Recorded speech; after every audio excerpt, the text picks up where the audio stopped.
वडिलांच्या स्मृतिप्रित्यर्थ सुरू झालेल्या या व्याख्यानमालेमध्ये अनेक संस्थांचा आणि व्यक्तींचा सहभाग असतो. त्यांच्या प्रती कृतज्ञता व्यक्त करणं हे मी सर्वप्रथम माझं कर्तव्य समजतो. गेल्या 26 वर्षापासून या व्याख्यानमालेसाठी ज्या संस्था सह आयोजक म्हणून व्याख्यानमालेसोबत जोडलेल्या आहेत त्याच्यामध्ये विद्यार्थी प्रबोधिनी, खानदेश औद्योगिक विकास परिषद, क्रेडाई धुळे शाखा, बिल्डर्स असोसिएशन धुळे शाखा, Sahakar Bharati, lions club, rotary club, Saturday क्लबचे धुळ्यातले तिन्ही चॅप्टर्स, धुळे चार्टर्ड अकाउंटंट्स शाखा आणि लघुउद्योग भारती या सगळ्या संस्थांचा या कार्यक्रमाच्या आयोजनामध्ये सहभाग असतो. याशिवाय काही संस्थांनी या व्याख्यानमालेसोबत जोडण्याची इच्छा व्यक्त केली. त्यामध्ये भारत विकास परिषद आहे किंवा भाजपची उद्योग आघाडी आहे. काही तांत्रिक कारणामुळे सहआयोजक म्हणून त्यांचं नाव आपण समाविष्ट करू शकलो नाही, पण त्यांच्याही प्रती मी या ठिकाणी कृतज्ञता व्यक्त करतो. या सगळ्या कार्यक्रमाच्या आयोजनामध्ये बरंच तांत्रिक सहाय्य लागतं. तुम्ही बघत असाल की तेवढी आयुध आज माझ्या अंगावर लावायला सांगितली आहे. तर तांत्रिक सहकार्य देण्यामध्ये देवेंद्र सूर्यवंशी आणि वेदार्थ यांचेही मी या ठिकाणी औपचारिकरित्या गावला पण आभार मानतो. प्रसिद्धी विभाग श्री आनंद कुलकर्णी सांभाळतात, त्यांच्याही प्रति मी कृतज्ञता व्यक्त करतो. माधव पाळेशा वाणिज्य आणि कला आणि विज्ञान महाविद्यालय गेले 25 वर्ष या व्याख्यानमालेचं आयोजन करतात. त्यासाठी धुळे एज्युकेशन सोसायटीचे सगळे सभासद, प्राचार्य डॉक्टर महाले सर आणि सर्व कर्मचारी वृंद यांचे मी मनपूर्वक आभार मानतो. आणि सगळ्यात शेवटी व्याख्यानाला श्रोते येणं आवश्यक असतं, तेव्हा आपण धुळेकर आवर्जून या व्याख्यानाला येतात. त्याबद्दल मी आपल्या प्रती सुद्धा देशपांडे कुटुंबियांतर्फे कृतज्ञता व्यक्त करतो. 1 फेब्रुवारी 2026 रोजी देशाच्या अर्थमंत्री माननीय निर्मलाजी सीतारामन यांनी आपला 9वा अर्थसंकल्प संसदेमध्ये सादर केला. अर्थसंकल्पानंतर जो इंटरव्ह्यू झाला त्यावेळी त्यांना काही विद्यार्थी आलेले होते. त्या विद्यार्थ्यांनी असा प्रश्न विचारला की तुम्ही 9वा अर्थसंकल्प सादर केला, हा 9वा अर्थसंकल्प सादर करत असताना तुमच्या मनामध्ये काय विचार आला? आपल्या उत्तरामध्ये अर्थमंत्री असं म्हटलंय की मला प्रत्येक अर्थसंकल्प सादर करत असताना तो मी पहिल्यांदाच सादर करतेय अशा प्रकारचं फिलिंग येतं. याला कारण असं आहे की प्रत्येक अर्थसंकल्प 1 फेब्रुवारीला पुढच्या वर्षासाठी जेव्हा संसदेमध्ये सादर होतो तेव्हा त्या सगळ्या अर्थसंकल्पाला जागतिक अर्थव्यवस्थेमधली असलेली स्थिती आणि मागच्या वर्षामध्ये देशाच्या अर्थव्यवस्थेची जी काही प्रगती झालेली असेल त्या सगळ्यांची पार्श्वभूमी असते. जागतिक आणि देशातील अर्थव्यवस्थेचा विचार केल्याशिवाय, ही पार्श्वभूमी लक्षात घेतल्याशिवाय देशाचा अर्थसंकल्प सादर केला जाऊ शकत नाही. तांत्रिकदृष्ट्या जर आपण म्हटलं तर अर्थसंकल्प हा 1 एप्रिल ते 31 मार्च या पुढच्या वर्षासाठी केंद्र सरकारचा मिळालेलं उत्पन्न आणि खर्च करणं याचा हिशोब असतो. पुढच्या आर्थिक वर्षात देशाच्या नागरिकांकडनं कराच्या रूपाने किंवा इतर मार्गाने कसा पैसा जमा होणार आहे आणि तो देशांच्या नागरिकांच्या सुरक्षिततेसाठी, सुखासाठी, त्यांच्या सोयी सवलतींसाठी सरकार कसा खर्च करणार आहे, म्हणजे देशाचं बजेट. परंतु प्रत्येक वेळी या दोन्ही आर्थिक परिस्थितींची स्थिती वेगवेगळी असल्यामुळे त्याचा प्रत्यक्ष परिणाम हा त्या देशाच्या अर्थव्यवस्थेवर होत असतो. त्यामुळे आपल्यालाही जर देशाचा अर्थसंकल्प समजून घ्यायचा असेल तर आपल्याला मागच्या वर्षी किंवा नजीकच्या भूतकाळामध्ये आंतरराष्ट्रीय परिस्थितीमध्ये काय बदल झाला आणि त्याचा काय परिणाम देशाच्या परिस्थितीवर झाला हे बघणं अत्यंत आवश्यक आहे.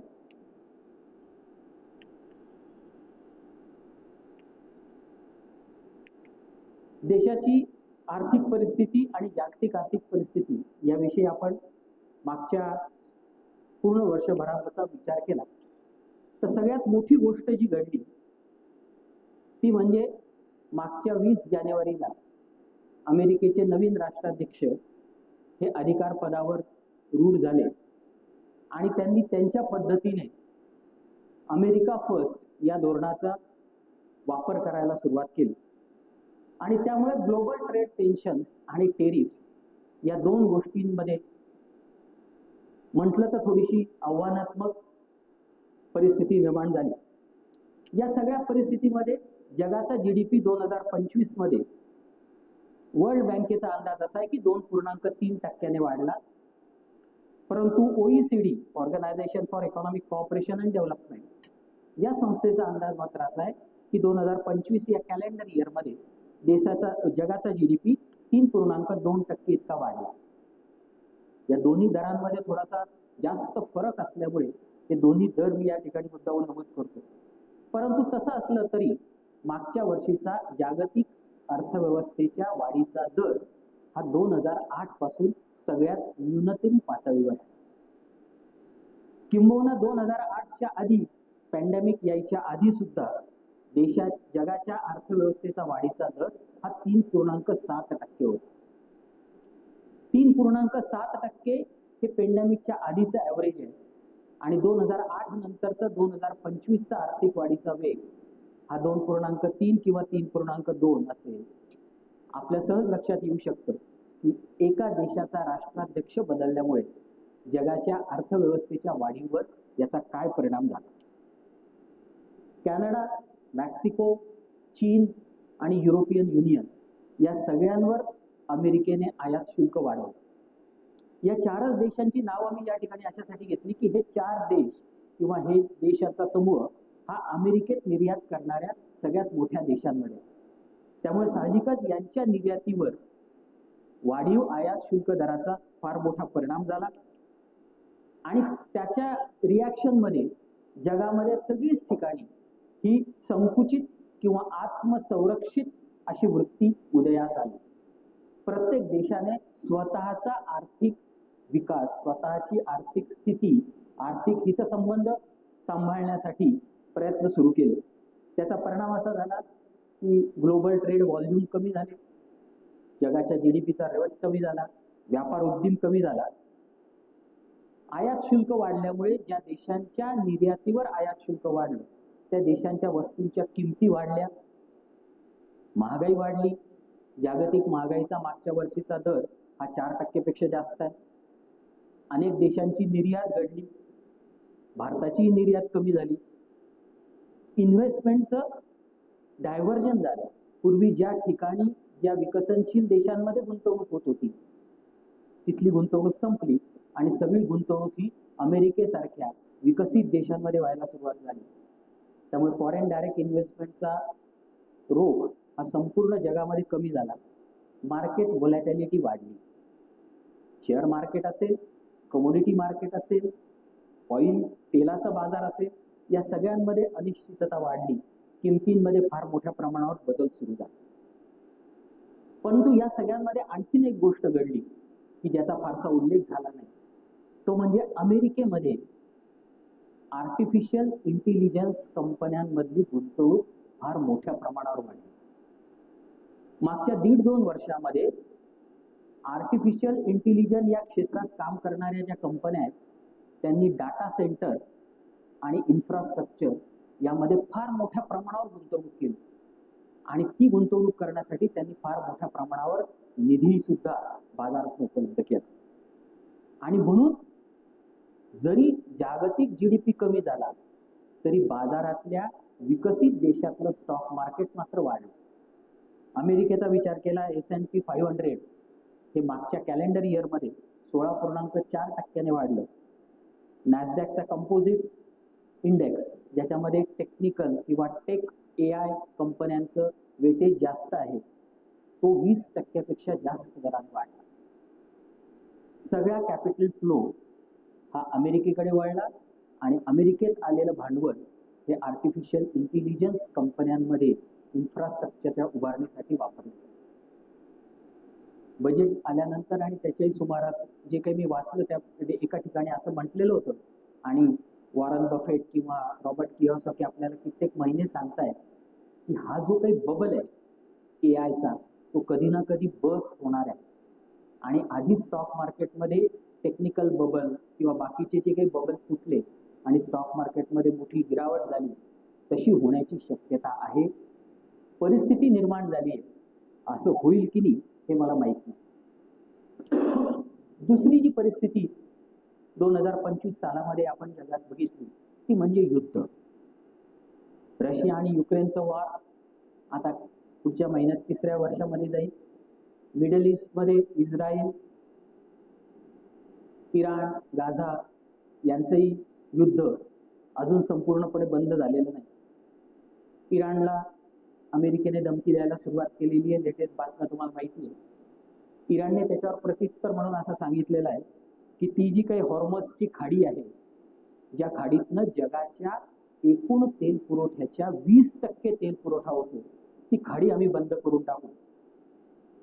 जर इराणवर हल्ला झाला आणि इराणने ही धमकी प्रत्यक्षात कार्यान्वित केली तर जगाच्या तेल पुरवठ्यावर त्याचा फार मोठा परिणाम होऊ शकतो. आणि संपूर्ण जगात विकसनशील देश जे आहेत भारतासारखे, त्यांच्या दृष्टीने तेलाची किंमत, तेलाचा पुरवठा हा जीवन मरणाचा प्रश्न असतो. त्यामुळे या सगळ्या युद्धजन्य परिस्थितीचा सुद्धा 2025 मध्ये आपण बघितलं. याचा परिणाम असा झाला की जगामध्ये तेलाच्या किमती कमी झाल्या नाही. इतर अनेक कारणांमुळे तेलाच्या किमती वाढल्या नसतील, पण त्या कमी झाल्या नाही.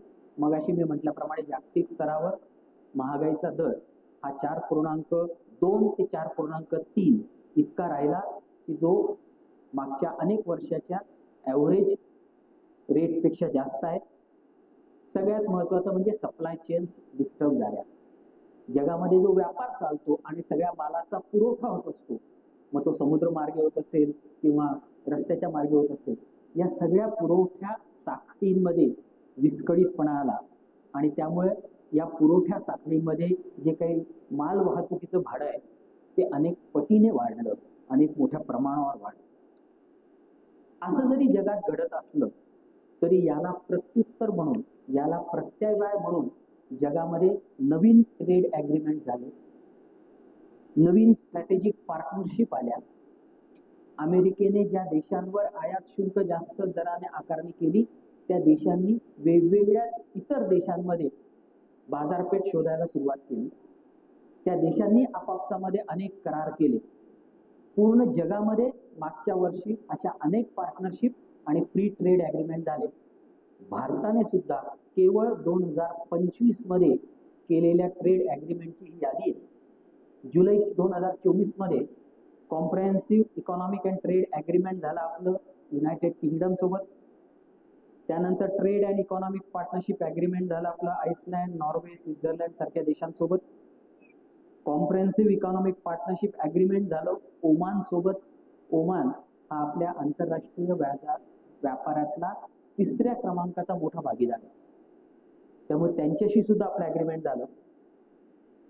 नुकतंच डिसेंबरमध्ये न्यूझीलंड बरोबर आपलं फ्री ट्रेड ॲग्रीमेंट झालं. आणि सगळ्यात लेटेस्ट 27 जानेवारी 2026 रोजी आपण युरोपियन युनियन बरोबर फ्री ट्रेड ॲग्रीमेंट. या प्रत्येक ट्रेड ॲग्रीमेंटचं भारताच्या निर्यातीसाठी, भारताच्या आंतरराष्ट्रीय व्यापारासाठी फार मोठं महत्त्व आहे. त्यातल्या त्यात हे युरोपियन युनियन सोबत जर आपलं ॲग्रीमेंट झालं, युरोप आणि भारत या दोघांची लोकसंख्या 200 कोटीपेक्षा जास्त. या दोन्ही देशांच्या समूहाचा GDP हा जागतिक GDPच्या 25% आहे. आणि या ॲग्रीमेंटमध्ये असं नमूद केलेलं आहे की पुढच्या 3 ते 5 वर्षामध्ये भारतातनं युरोपमध्ये निर्यात होणाऱ्या 95% वस्तूंवर 0% दराने टॅक्स आकारला. टप्प्याटप्प्याने होणार आहे. आणि म्हणून याला मदर ऑफ ऑल डील असं म्हटलं गेलं. भारतातल्या textile, leather, jewellery, automobile, components, शेतीमध्ये सुद्धा चहा, कॉफी, मसाले, फळ बाजार या सगळ्यांमध्ये फार मोठ्या निर्यातीला संधी निर्माण होणार आहे. युरोपियन युनियनने हेही मान्य केलं की भारतातनं जे कौशल्य प्राप्त युवक रोजगारासाठी किंवा व्यवसायासाठी अमेरिकेत येतील त्यांना त्यांचा मार्ग सोपा केला जाईल, त्यांना सहज त्या ठिकाणी रोजगार मिळेल. लेबर इंटेन्सिव्ह सेक्टर, MSME आणि कुशल कामगार यांना या ॲग्रीमेंटचा पुढच्या 3 ते 5 वर्षामध्ये नक्की फायदा होईल.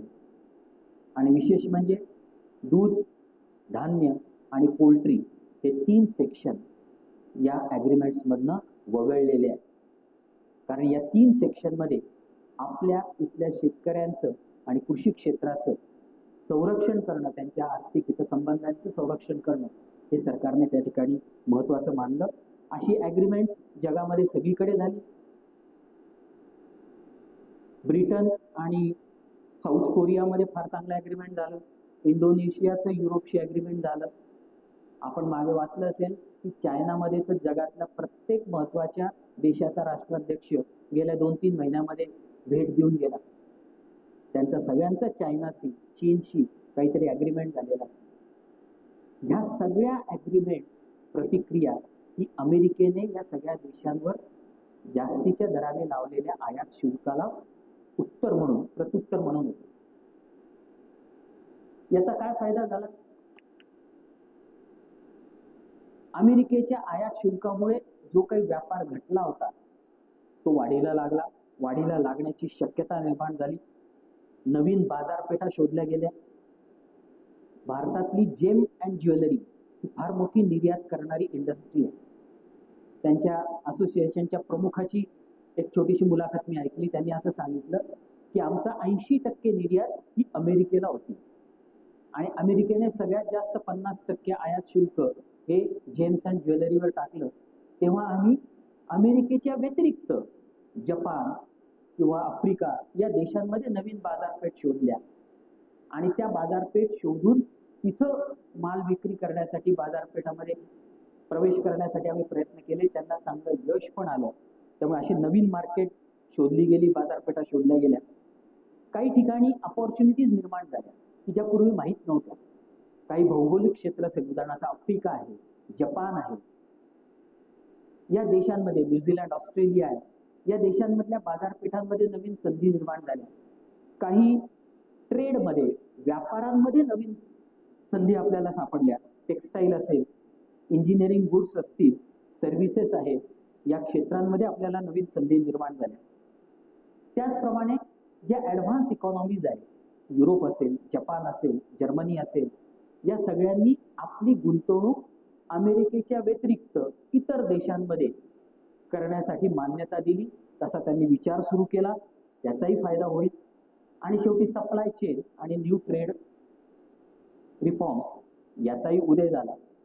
या सगळ्यांचा फायदा असा झाला की अमेरिकेने आयात शुल्क आकारल्यामुळे जागतिक बाजारपेठेवर जो परिणाम होता तो परिणाम कमी करण्यासाठी इतर सगळ्या देशांनी प्रयत्न सुरू.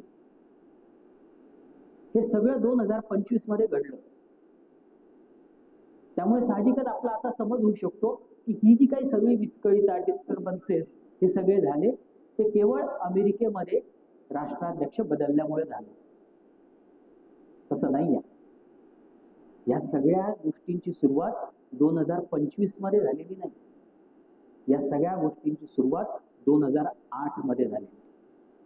आणि आत्ता जी आंतरराष्ट्रीय अर्थव्यवस्थेमध्ये, बाजारपेठेमध्ये विस्कळीत स्थिती आपल्याला दिसते त्याला खरा गुन्हेगार किंवा खरा आपण ज्याला विलन म्हणतो तो अमेरिका किंवा अमेरिकेचा राष्ट्राध्यक्ष नाही. त्याला खरा गुन्हेगार आहे डॉलर, अमेरिकेचं चलन. इंग्लिशमध्ये असं म्हटलं जातं की the train has already left the station. याचा अर्थ गाडी केव्हाच स्टेशनवरनं सुटलेली आहे. ही जी काही परिस्थिती आहे ही परिस्थिती निर्माण होणारी आगगाडी ही 2008ला स्टेशनवरनं निघून गेलेली आहे. दृश्य परिणाम, मोठे परिणाम आपल्याला 2025 मध्ये बघायला मिळाले. काय डॉलरचा इतिहास? 1674 साली अमेरिकेने स्वातंत्र्य घोषित केलं. त्यावेळी अमेरिकेमध्ये अनेक चलन प्रचलित होते. ब्रिटिश पाऊंड पण वापरला जायचा, स्पॅनिश सिल्वर डॉलर पण वापरला जायचा. अमेरिकेत त्यावेळी जे कॉलनीज झाल्या होत्या त्यांनी स्वतःची चलन आणलेली होती. ही सगळी गोंधळाची परिस्थिती होती.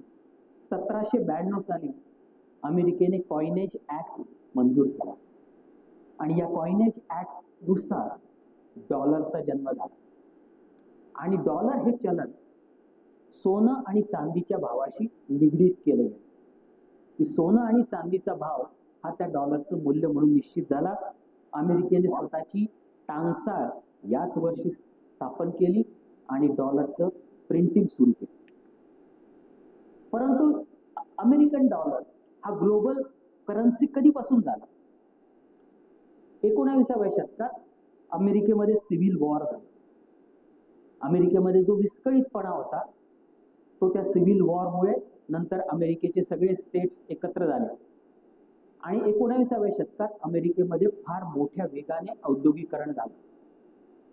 त्या काळामध्ये अमेरिकेत रेल्वेचं जाळं फार मोठ्या प्रमाणावर पसरलं आणि अमेरिकेमधलं फायनान्शियल मार्केट हे अतिशय चांगल्या पद्धतीने विकसित झालं.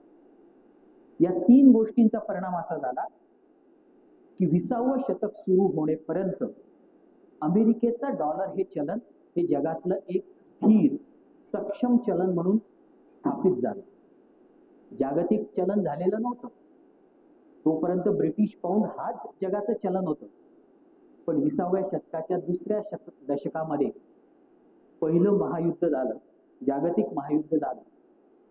आपल्याला माहिती की ते महायुद्ध युरोपमध्ये लढलं गेलं आणि त्या महायुद्धामध्ये वाढीव खर्च आणि नुकसान यामुळे अमेरिका सोडून युरोपमधले बाकीचे जे देश होते, विशेषतः ब्रिटन, जर्मनी आणि फ्रान्स या 3 देशांचं कंबरड मोडलं, सगळा दम निघून गेला. ब्रिटिश पाऊंड हा जागतिक करन्सी म्हणून समजला जायचा, परंतु ब्रिटनची अवस्था इतकी आर्थिकदृष्ट्या हलाखीची झाली. जे काही गोल्ड फायनान्सिंग होतं, सोन्यावर आधारित आर्थिक व्यवहार होते, ते सगळे बंद झाले. दुसरं महायुद्ध झालं. या दोन्ही जागतिक महायुद्धामध्ये युरोपमध्ये महायुद्ध लढलं गेलं आणि फायदा मात्र अमेरिकेला झाला.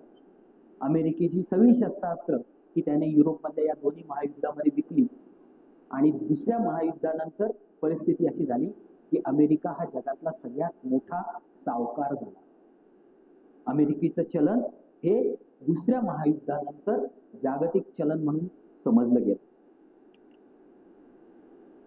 1944 साली न्यू हॅम्पशायर या अमेरिकेतल्या एका भागामधल्या ब्रिटन वुड्स या गावामध्ये एका हॉटेलमध्ये जगातल्या 40-42 देशातले अर्थमंत्री म्हणा किंवा सेंट्रल बँकेचे प्रतिनिधी एकत्र जमले आणि त्यांनी एकत्रित त्या हॉटेलमधल्या मीटिंगमध्ये विचार सुरू केला की जगाच्या दुसऱ्या महायुद्धानंतर विस्कळीत झालेल्या आर्थिक परिस्थितीला कशा पद्धतीने तोंड देता येईल. आणि त्या 3-4 दिवसाच्या बैठकीमध्ये अमेरिकेतल्या एका अर्थशास्त्राने सुचवलेल्या उपायांना मान्यता मिळाली आणि ते म्हणजे अमेरिकेचं डॉलर हे यापुढे जागतिक चलन म्हणून असेल आणि अमेरिकेच्या डॉलरशी प्रत्येक देश आपली करन्सी जोडेल आणि अमेरिकेचं डॉलर मात्र सोन्याशी जोडलेलं असेल. 1944 साली सोन्याची किंमत $35 1 औंस सोनं, 1 औंस म्हणजे किती, तर साधारणतः 28 ग्रॅम 35 मिलीग्रॅम इतकं सोनं $35 ही किंमत निश्चित केली. याचा अर्थ असा आहे की 1944 साली अमेरिकन सरकारने असं मान्य केलं की आजपासून जो कोणी आम्हाला $35 आणून देईल त्याला आम्ही त्याच्या बदल्यात 28 ग्रॅम सोनं देणार. इतका आमचा चलनावर विश्वास आहे. 1945 ते 1971 या कालावधीमध्ये अमेरिकेची अर्थव्यवस्था वेगाने वाढली. अमेरिकेने पायाभूत सुविधांमध्ये मोठी गुंतवणूक केली. अमेरिकेमध्ये आपल्या नागरिकांसाठी फार मोठ्या प्रमाणावर कल्याणकारी योजना सुरू केल्या आणि 45 ते 71 या कालावधीमध्ये अमेरिकेने जगामध्ये अनेक ठिकाणी युद्ध केले. या सगळ्यांमुळे अमेरिकेचं कन्झम्पशन वाढलं. अमेरिकेचं फिस्कल डेफिसिट वाढलं, वित्तीय तूट वाढली आणि ती तूट भरून काढण्यासाठी अमेरिकन सरकारने कर्ज घ्यायलाही सुरुवात केली. साहजिकच ह्या सगळे व्यवहार डॉलरमध्ये व्हायला सुरुवात झाली आणि मग 1971 पर्यंत हे डॉलर हे जगातील मोठी करन्सी झाली. 71 मध्ये परिस्थिती अशी झाली की फ्रान्सची झालेल्या छोट्याशा आंतरराष्ट्रीय व्यापारातल्या मतभेदामुळे फ्रान्सने अमेरिकेला सांगितलं की आता आमच्याकडे जेवढे डॉलर आहेत ना ते $35 1 औंस याप्रमाणे आम्हाला सोनं द्यायला तुम्ही द्या.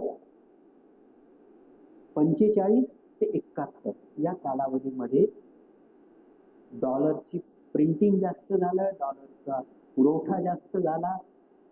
अमेरिकन सरकारची वित्तीय तूट आणि कर्जामुळे डॉलरची खरं मूल्य रिअल व्हॅल्यू कमी झालेली होती. त्यामुळे 1971 साली 15 ऑगस्टला अमेरिकन राष्ट्राध्यक्ष रिचर्ड निक्सन यांनी अमेरिकेच्या डॉलरचा आणि सोन्याचा संबंध तोडून टाकला. त्यांनी डिक्लेअर केलं की यापुढे अमेरिकन सरकार $35 1 औंस गोल्ड देणार नाही. आणि त्या दिवशी फियाट मनीचा उगम झाला. फियाट मनी याचा अर्थ जे चलन सोन्याशी 100% जोडलेलं नसतं ते चलन म्हणजे फियाट मनी. जर सोन्याशी चलन 100% जोडलेलं असेल तर जगात जेवढं सोनं आहे तेवढंच चलन असू शकतं. परंतु व्यापार वाढला, लोकसंख्या वाढली, माणसांच्या गरजा वाढल्या, वस्तूचं उत्पादन वाढलं, त्यासाठी जास्त मोठ्या प्रमाणावर पैसा उपलब्ध पाहिजे. 71 साली अमेरिकेने फियाट मनीची सुरुवात केली आणि डॉलरचं अमेरिकन सोन्याशी असलेलं नातं हे नष्ट झालं. इथपर्यंत डॉलरचा इतिहास आहे. 2008 साली काय झालं? 2008 साली आपल्याला माहिती की सबप्राईम घोटाळा झाला. अमेरिकेमधली मोठ्यातली मोठी आर्थिक बँक संस्था ही बुडली. त्यांना वाचवण्यासाठी अमेरिकन सरकारने फार मोठ्या प्रमाणावर अर्थसहाय्य दिलं. या सगळ्याचा परिणाम जगावर झाला. जगाची संपूर्ण अर्थव्यवस्था ही एका अनिश्चित कालावधीमध्ये गेली आणि त्यानंतर एक चळवळ सुरू झाली. त्याला म्हटलं गेलं डी-डॉलरायझेशन ड्राईव्ह. डी-डॉलरायझेशन ड्राईव्ह याचा अर्थ जगाच्या बाजारपेठेमध्ये आर्थिक व्यवहार करण्यासाठी अमेरिकन चलनावरचं जे अवलंबित्व आहे, डिपेंडन्सी आहे, ट्रेड सेटलमेंट मध्ये दोन देशांमधला व्यवहार पूर्ण करण्यासाठी अमेरिकन चलन वापरणं आहे. जगातल्या वेगवेगळ्या देशांच्या मध्यवर्ती बँकांच्या रिझर्व्ह मध्ये राखीव निधीमध्ये अमेरिकेच्या डॉलर मध्ये असलेले बॉन्ड्स आहेत. या सगळ्यांमध्ये अमेरिकेच्या डॉलरवर असलेले अवलंबित्व देशांनी कमी करायला सुरुवात केली. याला कारण काय झालं? याला कारण म्हणजे अमेरिकेने सुद्धा अनेक देशांवर सँक्शन्स लावले, अनेक देशांच्या आर्थिक प्रगतीमध्ये अडथळे निर्माण केले. अमेरिकेच्या सरकारचं कर्ज हे त्यांच्या GDPच्या 125% आहे. आज अमेरिकन सरकारवर $38 ट्रिलियन कर्ज आहे. हे कर्ज अर्थव्यवस्थेच्या आरोग्याच्या दृष्टीने फारसं चांगलं नाही. चीनचा अमेरिकेचा प्रतिस्पर्धी म्हणून उदय व्हायला लागला. चीन असेल, रशिया असेल, मेक्सिको आहे, इवन भारत, ब्रिक्स कंट्री सगळ्या या आपलं स्वतःचं डॉलरवरचं अवलंबित्व कमी करण्यासाठी प्रयत्न करायला लागल्या. दुसरी काहीतरी अल्टरनेट पेमेंट सिस्टीम शोधली गेली. जागतिक बँकांनी आपल्या रिझर्व्ह निधीमध्ये US बॉन्डच्या ऐवजी सोनं रिप्लेस करायला सुरुवात केली. धुरंधर सिनेमा आपण बघितला. रेहमान डकेत या एका गुंडाला संपवायचं म्हणून दुसऱ्या गुंडाने आपला काम सुरू केलं. हेच घडलं. डॉलरची दादागिरी कमी करायची आणि माझं चलन किंवा इतर देशांच्या चलनांची व्याप्ती वाढवायची हा सगळा परिणाम सुरू झाला. याचा परिणाम झाला का? जरूर झाला.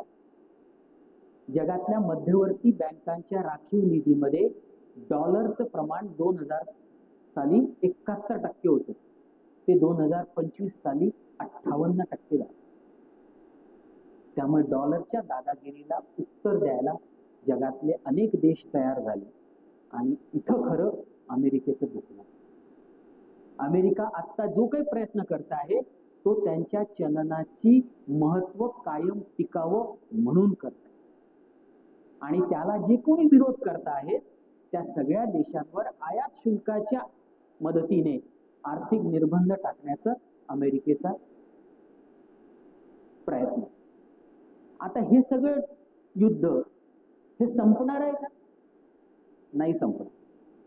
2025 गेलं, 2026 येईल, 2028 मध्ये कदाचित अमेरिकेचा राष्ट्राध्यक्ष बदलेल, परंतु हे युद्ध संपणार नाही. एका बाजूला अमेरिका त्यांच्या चलनाचं महत्व टिकवण्याचा आटोकाट प्रयत्न करेल, त्यासाठी त्यांच्या मिलिटरी, पॉलिटिकल आणि इकॉनॉमिकल पॉवरचा उपयोग करेल, आणि दुसऱ्या बाजूला त्यांना प्रतिनिधी म्हणून, प्रतिस्पर्धी म्हणून उभा राहणारा चीन आणि बाकीचे देश हे डॉलरचं महत्व कमी करून आपला स्वतःच्या पद्धतीने जागतिक व्यापार करण्याचा प्रयत्न चालू ठेवणार आहे. त्यामुळे या वर्षी 2026 काय, आणखीन पुढच्या 5-10 वर्षामध्ये हे सगळे डिस्टर्बन्सेस आपल्याला अमेरिकेचा अध्यक्ष बदलला तरी सुद्धा बघायला मिळतील असं मला वाटतं. भारताने मात्र आपण बघितलं की सावध भूमिका घेतली. आता 2 दिवसापूर्वी भारताशी अमेरिकेचं डील झालं हे आपण ऐकलं, परंतु त्यातली गोष्ट अशी आहे की भारत सरकारतर्फे जे निवेदन दिलं गेलं त्या निवेदनामध्ये एकच गोष्ट सांगितली की अमेरिकेने भारतावरचं आयात शुल्क हे 25 आणि 50% 18% केलेलं आहे. बाकी कुठलाही या डीलचा तपशील हा भारत सरकारतर्फे जाहीर झालेला नाही. त्यामुळे हे डील कशा पद्धतीने होईल, भारताला किती अनुकूल प्रतिकूल असेल, त्यामध्ये काय होईल, या सगळ्या गोष्टी मला असं वाटतं की अजून ठरायच्या आहेत.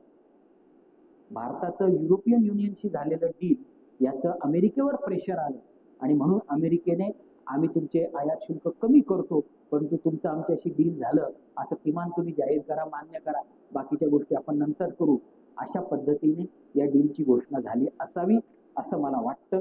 येत्या काही दिवसामध्ये आपल्याला या सगळ्या गोष्टी लक्षात येतील. या सगळ्या पार्श्वभूमीवर भारतीय अर्थव्यवस्थेची स्थिती काय होती हे सुद्धा बघणं अतिशय महत्वाचं आहे.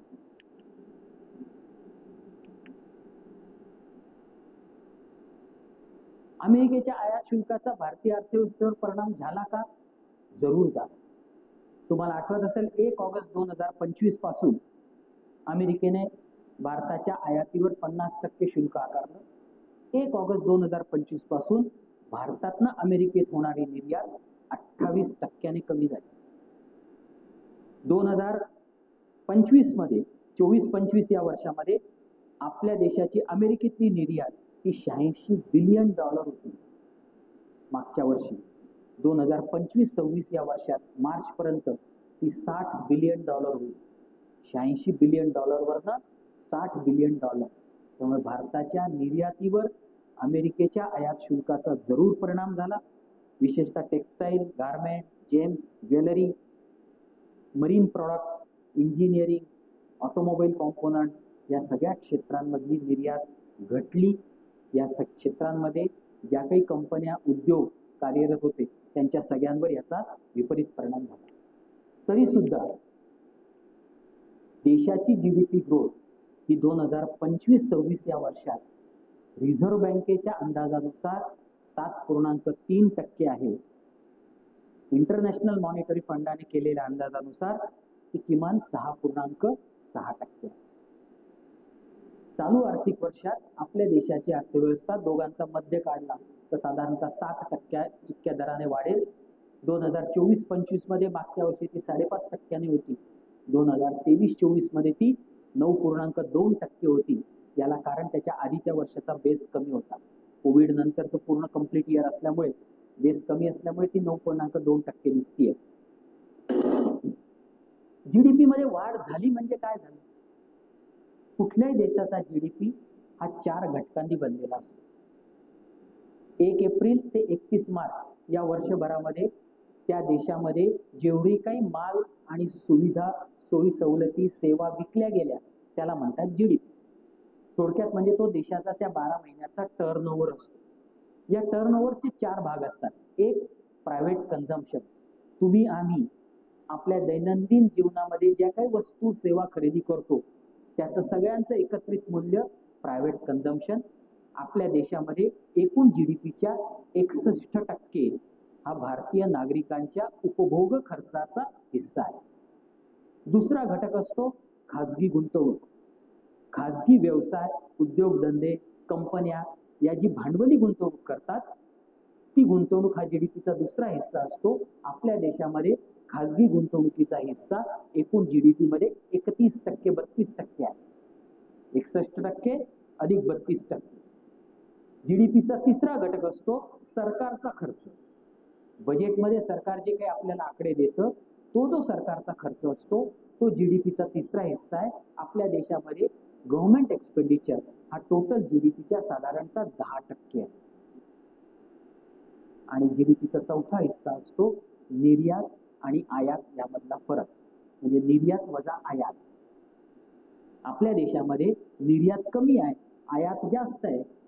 त्यामुळे निर्यात वजा आयात याचं गुणोत्तर एकूण जीडीपीच्या 3% आहे.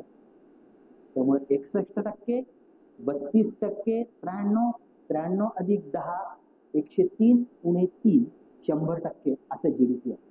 मागच्या वर्षभरामध्ये प्रायव्हेट कन्झम्पशन आणि इन्व्हेस्टमेंट याच्यामध्ये वाढ झाली. खाजगी खर्च हा जवळपास 7% वाढला.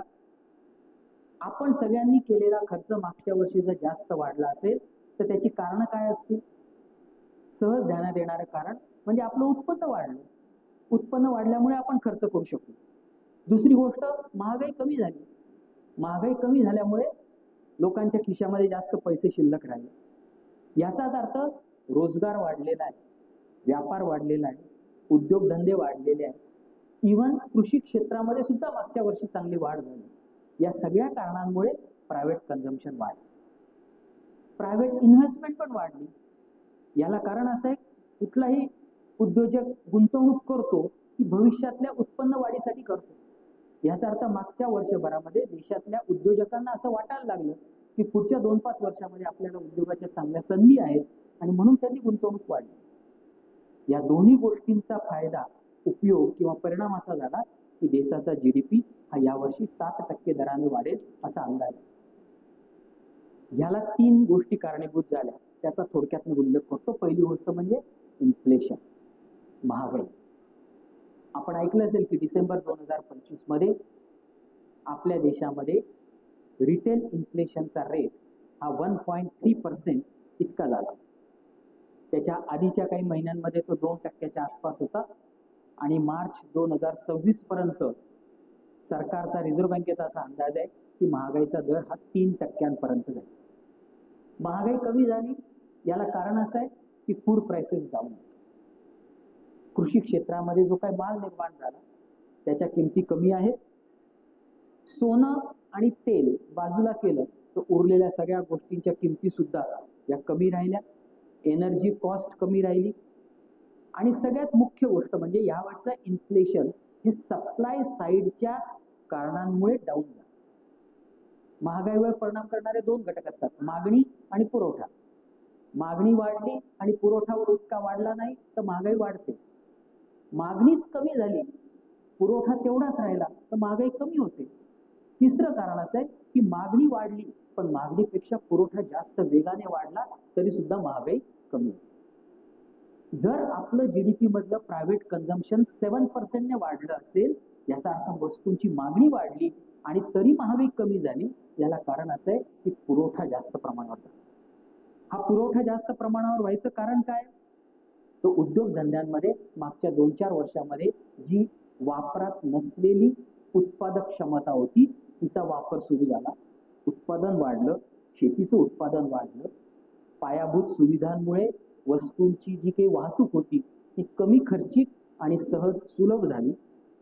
आणि सरकारने डिरेग्युलेशन, ईज ऑफ डुईंग बिझनेस या सगळ्या प्रयत्नांमुळे मागच्या वर्षभरामध्ये वस्तू आणि सेवांचा पुरवठा वाढला.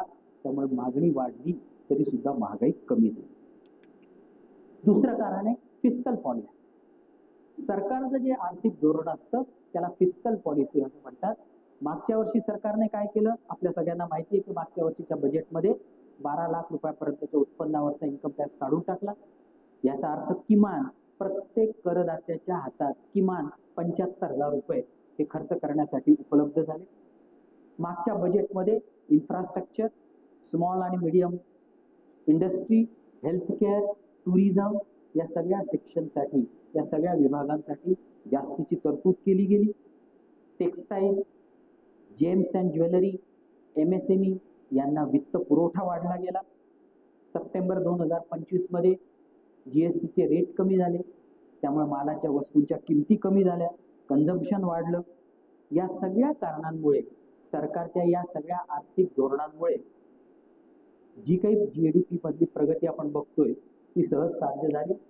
आणि तिसरी गोष्ट ती म्हणजे मॉनिटरी पॉलिसी. रिझर्व्ह बँकेचं जे आर्थिक धोरण असतं त्याला मॉनिटरी पॉलिसी म्हणतात. सरकारचं जे आर्थिक धोरण असतं त्याला फिस्कल पॉलिसी म्हणतात. रिझर्व्ह बँकेने काय केलं? मागच्या वर्षभरामध्ये रिझर्व्ह बँकेने रेपो रेट कमी केला, 1.25% कमी केला.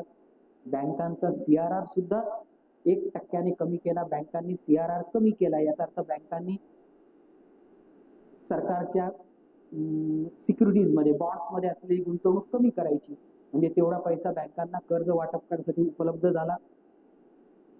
रिझर्व्ह बँकेने मागच्या वर्षी इकॉनॉमीमध्ये लिक्विडिटी वाढवण्याचे खास प्रयत्न केले, त्यामुळे व्याजाचे दर वाढले नाहीत, व्याजाचे दर कमी झाले, बॉरोइंग कॉस्ट कमी झाली. कधी नव्हे ते मागच्या वर्षीमध्ये राष्ट्रीयकृत म्हणजे सरकारी आणि खाजगी बँकांचे ताळेबंद हे अतिशय सुदृढ झाले. नेट NPA 2% पेक्षा कमी आहे गव्हर्नमेंट बँकांचा. त्यामुळे बँका स्ट्रॉंग झाल्या की बँकांतर्फे होणारा वित्तीय पुरवठा हा जास्त सुलभ आणि सहजरित्या देशभरात झाला. महागाई, फिस्कल पॉलिसी आणि मॉनिटरी पॉलिसी या तिघांचा परिणाम असा झाला की आपल्या देशाचा GDP 7% वाढला. पण सगळं चांगलं झालं का? नाही. मागच्या वर्षभरामध्ये रुपयाचं मूल्य कमी झालं. 1 जानेवारी 2025 ला रुपयाचं मूल्य एका डॉलरला 85 रुपये 50 पैसे होतं. 1 एप्रिलला ते 86 रुपये 73 पैसे झालं. आणि 31 जानेवारी 2024 ला आपल्याला $1 खरेदी करण्यासाठी 91 रुपये 68 पैसे मोजावे लागत होते. रुपयाचा परफॉर्मन्स हा मागच्या वर्षी सगळ्या आशियातील देशांमध्ये सगळ्यात वाईट राहिला. जवळपास 6.4% रुपयाचं मूल्य कमी झालं. काय कारण असेल याला? जी सगळी कारणं आपल्याला सांगितली जातात त्यातलं पहिलं कारण म्हणजे डॉलर स्ट्रॉंग आहे. अमेरिकेमध्ये व्याजाचे दर कमी झाले नाहीत. मी मगाशी सांगितल्याप्रमाणे अमेरिकेमध्ये AI मध्ये फार मोठ्या प्रमाणावर गुंतवणूक झाली, त्यामुळे भांडवलाचा ओघ जगातनं अमेरिकेकडे गेला. दुसरी गोष्ट ट्रेड डेफिसिट आणि करंट अकाउंट बॅलन्स. आपल्या देशाच्या आयात निर्यात व्यापारात आपल्याला तूट आहे. आपल्या देशाची निर्यात ही आयातीपेक्षा कमी आहे. आकड्यांच्या स्वरूपात सांगितलं झालं तर 2024-25 मध्ये आपल्या देशाची एकूण निर्यात $825 बिलियन होती आणि आपल्या देशातली एकूण आयात $915 billion. 825 billion export, $915 billion import, म्हणजे ट्रेड डेफिसिट आला साधारणतः $95 बिलियन. आयात जास्त आहे. काय जास्त आयात करतो? तेल. आपला देश जवळपास आजही 83% तेलाचं कन्झम्पशन हे आयात केलेल्या तेलामुळे. दुसरी महत्वाची गोष्ट आपण आयात करतो गोल्ड.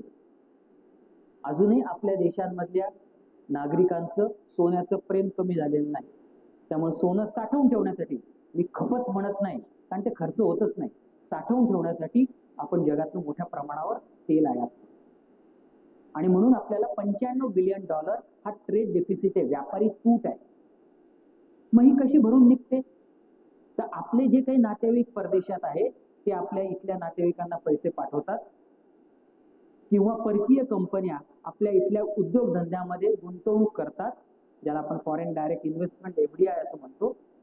आणि तिसरा म्हणजे परकीय गुंतवणूकदार इथल्या स्टॉक मार्केटमध्ये इन्व्हेस्टमेंट करतात, ज्याला आपण फॉरेन पोर्टफोलिओ इन्व्हेस्टमेंट म्हणतो. हे जे काही देशामध्ये डॉलर येतात त्याच्याने ही तूट भरली जाते. आणि किती भरली जाते? तर 24-25 या सालामध्ये मी तुम्हाला म्हटलं की 95 बिलियन आपला व्यापारातली तूट आहे. या सगळ्या येणाऱ्या पैशांमुळे ती 22 बिलियन डॉलर सरप्लस मध्ये गेली. समजून घ्या की आपल्या देशाला व्यापारामध्ये तूट आहे, पण उसनवार मिळालेल्या पैशांमुळे आपल्याला डॉलरची ती तूट भरून काढता येते. ज्या देशांच्या आंतरराष्ट्रीय व्यापारात तूट असते त्यांची करन्सी कधीच अप्रिशिएट होत नाही.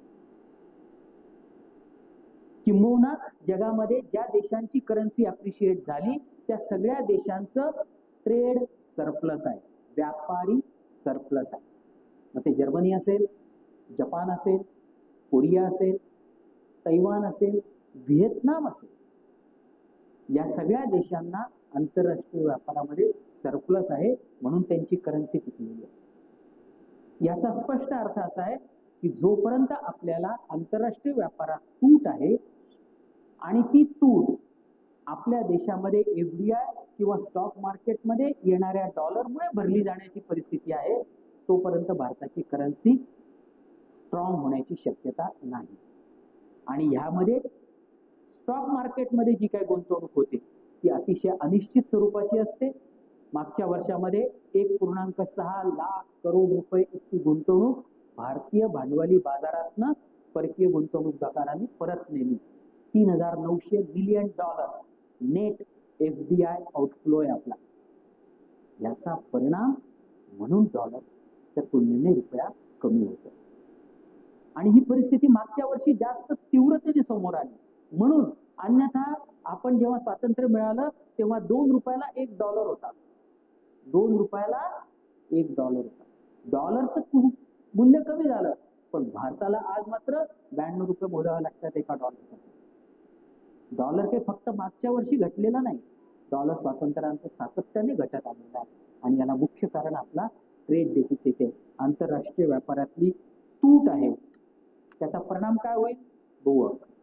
पण या सगळ्या पार्श्वभूमीवर माननीय अर्थमंत्र्यांनी 1 फेब्रुवारीला अर्थसंकल्प सादर केला. या अर्थसंकल्प सादर करताना अर्थमंत्र्यांनी मोदी सरकारची जनतेप्रती 3 कर्तव्य आहेत असं सांगितलं. पहिलं कर्तव्य आर्थिक वाढीचा वेग वाढवायचा आणि परकीय किंवा देशाबाहेरील संकटांना तोंड देईल इतकी सक्षम अर्थव्यवस्था उभी करणं. अर्थमंत्री म्हटल्या हे आमचं पहिलं कर्तव्य आहे. आमचं दुसरं कर्तव्य आहे लोकांच्या आकांक्षा पूर्ण करणं आणि त्यांना सक्षम करणं. लोकांच्या मनात, देशाच्या नागरिकांच्या मनात जी काही इच्छा असतील त्या पूर्ण करण्यासाठी त्यांना सक्षम करणं. आणि तिसरं कर्तव्य अर्थमंत्र्यांनी सांगितलं की प्रत्येक कुटुंबाला, समुदायाला संसाधनं, सुविधा आणि संधी उपलब्ध होतील याची निश्चिती करा. देशभरामध्ये जेवढी काही संसाधन आहेत, जेवढे रिसोर्सेस आहेत, जेवढी काही सुविधा आहेत, जेवढ्या काही फॅसिलिटीज आहेत आणि जेवढ्या काही अपॉर्च्युनिटीज आहेत, या सगळ्या देशातल्या सगळ्या नागरिकांना उपलब्ध करून देणं ही आमची 3 कर्तव्य आहे. आणि या 3 कर्तव्यांची पूर्तता होण्यासाठी आम्ही कुठल्या मार्गाने जाणार आहोत याहीसाठी 3 गोष्टी अर्थमंत्र्यांनी सांगितल्या. पहिली गोष्ट म्हणजे रिफॉर्म्स. आपल्या देशामध्ये आर्थिक क्षेत्राच्या व्यतिरिक्त इतर क्षेत्रांमध्ये सुधारणा करणं, त्याचप्रमाणे देशाचं आर्थिक क्षेत्र हे कुठल्याही संकटाला तोंड देऊ शकेल इतकं सक्षम करणं आणि नवीन तंत्रज्ञान आणि आर्टिफिशियल इंटेलिजन्सचा वापर करणं हे या 3 कर्तव्यांच्या पूर्ततेसाठी साधनं म्हणून वापरले जातील असं अर्थमंत्र्यांनी सांगितलं. या सगळ्या पार्श्वभूमीवर देशातल्या वेगवेगळ्या क्षेत्रांमध्ये निधीचं तरतूद करणं आणि योजना कुठल्या सुरू होतील यांचा एक पाढा अर्थमंत्र्यांनी वाचला. मात्र हे वाचत असताना कुठलीही मोठी घोषणा झाली नाही किंवा येणाऱ्या काही राज्यांमधल्या निवडणुका विचारात घेऊन काही जणांची अशी अपेक्षा होती की अर्थमंत्री काही मोठं पॅकेज डिक्लेअर करतील त्या राज्यांसाठी किंवा इतर देशांतल्या नागरिकांसाठी, जसं मागच्या वेळी इन्कम टॅक्सची लिमिट वाढवली वगैरे वगैरे. पण अशी कुठलीही मोठी घोषणा या अर्थसंकल्पात झाली नाही. जे काही घोषणा झाल्या त्या स्पेसिफिक टार्गेटेड होत्या. अर्थव्यवस्थेमध्ये ज्या ज्या क्षेत्रात ज्या ज्या ठिकाणी जी जी काही अडचण आहे, सुधारणा आवश्यक आहे, ती टार्गेटेड सुधारणा करण्यासाठीची तरतूद, योजना यांच्या घोषणा अर्थमंत्र्यांनी केल्या. तुम्ही नंतरच्या प्रतिक्रिया वाचल्या असतील. काही लोकांनी असं म्हणायला सुरुवात केलं की मध्यमवर्गीयांना या अर्थसंकल्पामध्ये काय मिळालं, शेतकऱ्यांना काय मिळालं, पगारदारांना काय मिळालं. असा समज होण्याचं कारण हे आहे की अशी कुठली मोठी घोषणा झाली नाही. परंतु ज्या काही घोषणा झाल्या त्यांचा काय परिणाम होईल आणि त्या घोषणा कुठल्या हे आपण आता थोडक्यात समजून घेऊ. कृषी क्षेत्रापासून सुरुवात करतो. कृषी क्षेत्र हे आपल्या आर्थिक अर्थव्यवस्थेच्या दृष्टीने अतिशय महत्वाचं आहे. कृषी क्षेत्रामध्ये 3 गोष्टींची घोषणा झाली. पहिली झाली फिशरीज मध्ये 500 अमृत सरोवरांचं पुनर्जीवनीकरण करण्यात येईल की ज्या ठिकाणी मासेमारी करता येऊ शकते. याशिवाय भारताला फार मोठा समुद्र किनारा लाभलेला आहे. त्या समुद्र किनाऱ्यामध्ये जी काही मासेमारी व्यवसाय चालतो त्या मासेमारी व्यवसायामध्ये व्हॅल्यू चेन्स क्रिएट करणं, म्हणजे मासे पकडण्यापासून ते ग्राहकांपर्यंत पोहोचवणं किंवा निर्यात करेपर्यंत मधल्या ज्या काही सुविधा आहेत त्या सुविधा उपलब्ध करणं. आणि मुख्य घोषणा झाली ती म्हणजे फिश फार्मर्स प्रोड्युसर ऑर्गनायझेशन. मागच्या 8-10 वर्षामध्ये आपल्या देशामध्ये फार्मर प्रोड्युसर कंपन्या किंवा ऑर्गनायझेशनची स्थापना झाली. काही शेतकरी एकत्र येतात, त्यांची संसाधनं एकत्र करतात आणि त्यांच्या शेतीमालामध्ये व्हॅल्यू वाढावी यासाठी त्या ऑर्गनायझेशनचा प्रयत्न करतात, उपयोग करतात.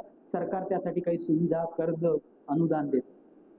याचे चांगले परिणाम कृषी क्षेत्रामध्ये आपल्याला दिसायला लागले. म्हणून यावेळी मत्स्य उद्योग क्षेत्रात सुद्धा फिश फार्मर्स प्रोड्युसर ऑर्गनायझेशन निर्माण केल्या जातील असं अर्थमंत्र्यांनी दिलं. दुसरं झालं ॲनिमल हजबंड्रीमध्ये.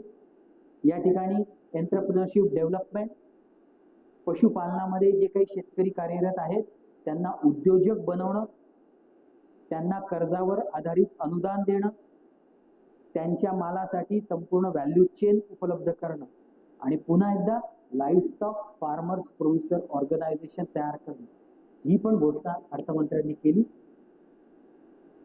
कोकोनट म्हणजे नारळ, चंदन, कोको, काजू या सगळ्यांच्या उत्पादन आणि निर्यातीमध्ये भारत हा जगभरामध्ये अग्रगण्य आहे.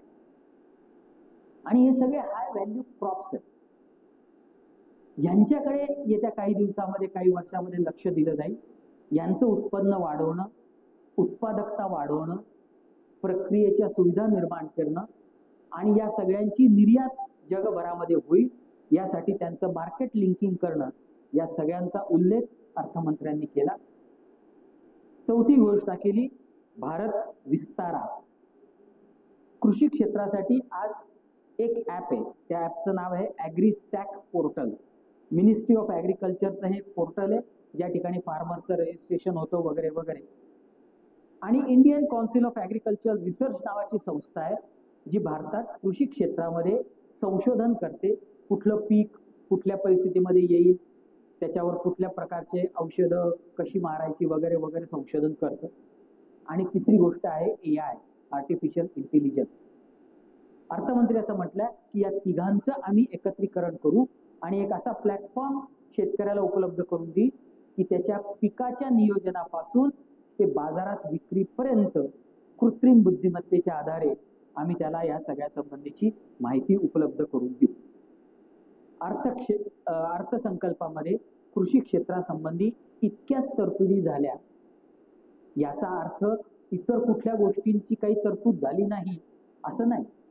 कृषी क्षेत्राला होणारा वित्तपुरवठा असेल, कृषी क्षेत्रातली सिंचन व्यवस्था असेल, कृषी क्षेत्रातलं बाजारपेठ असेल, पिकांची उत्पादकता वाढवणं असेल, या सगळ्यासाठीच्या अर्थसंकल्पीय तरतुदी या वाढलेल्या आहेत. फक्त त्याचा उल्लेख अर्थसंकल्पाच्या भाषणात झाला नाही. त्यामुळं असं वाटू शकतं की कृषी क्षेत्राकडे लक्ष दिलं नाही.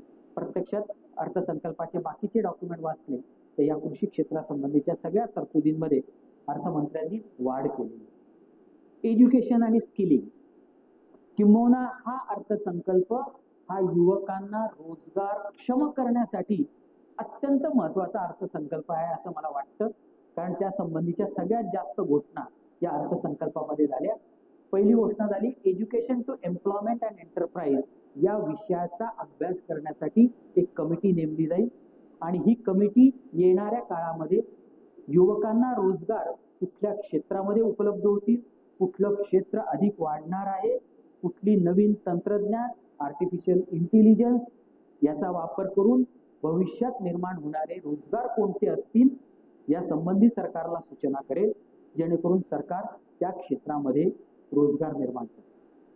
आर्टिफिशियल इंटेलिजन्समुळे भविष्यातल्या नोकऱ्या कमी होतील असं म्हटलं जातं, पण तरी सुद्धा काही क्षेत्र अशी आहेत की ज्याच्यामध्ये नजीकच्या 5-10 वर्षामध्ये मानवी श्रमाची गरज भासणार आहे. त्या क्षेत्रांमधल्या नोकऱ्यांमध्ये माणसाला आर्टिफिशियल इंटेलिजन्स रिप्लेस करू शकत नाही. त्या सगळ्या क्षेत्रांचा उल्लेख या अर्थसंकल्पात झाला. त्यातलं पहिलं क्षेत्र आहे अलाइड हेल्थ प्रोफेशनल. वैद्यकीय सुविधा डॉक्टरांच्या व्यतिरिक्त देण्यासाठी जे मनुष्यबळ आवश्यक आहे त्याच्यामध्ये नजीकच्या भविष्य काळात आर्टिफिशियल इंटेलिजन्स रिप्लेसमेंट करू शकत नाही. त्यामुळे त्यासाठी एक्झिस्टिंग ज्या इन्स्टिट्यूट्स आहेत त्यांना अपग्रेड केलं जाईल आणि पुढच्या 5 वर्षात 1 लाख रोजगारक्षम युवक या क्षेत्रामध्ये तयार केले जातील. केअर इकोसिस्टीम केली जाईल. याच्यामध्ये केअर गिव्हर्स जे अनेक स्किलने असतील. आपल्याला माहिती आहे की रुग्णांची शुश्रूषा करण्यासाठी माणूसच लागतो. यंत्र, रोबोट किंवा आर्टिफिशियल इंटेलिजन्स या सुविधा देऊ शकणार नाहीत. पुढच्या 5 वर्षामध्ये 1.5 लाख युवकांना या ठिकाणी रोजगार मिळू शकेल. 3 ऑल इंडिया इन्स्टिट्यूट ऑफ आयुर्वेदचं पुनर्जीवन केलं जाईल. आयुष फार्मसीजचा अपग्रेडेशन केलं जाईल.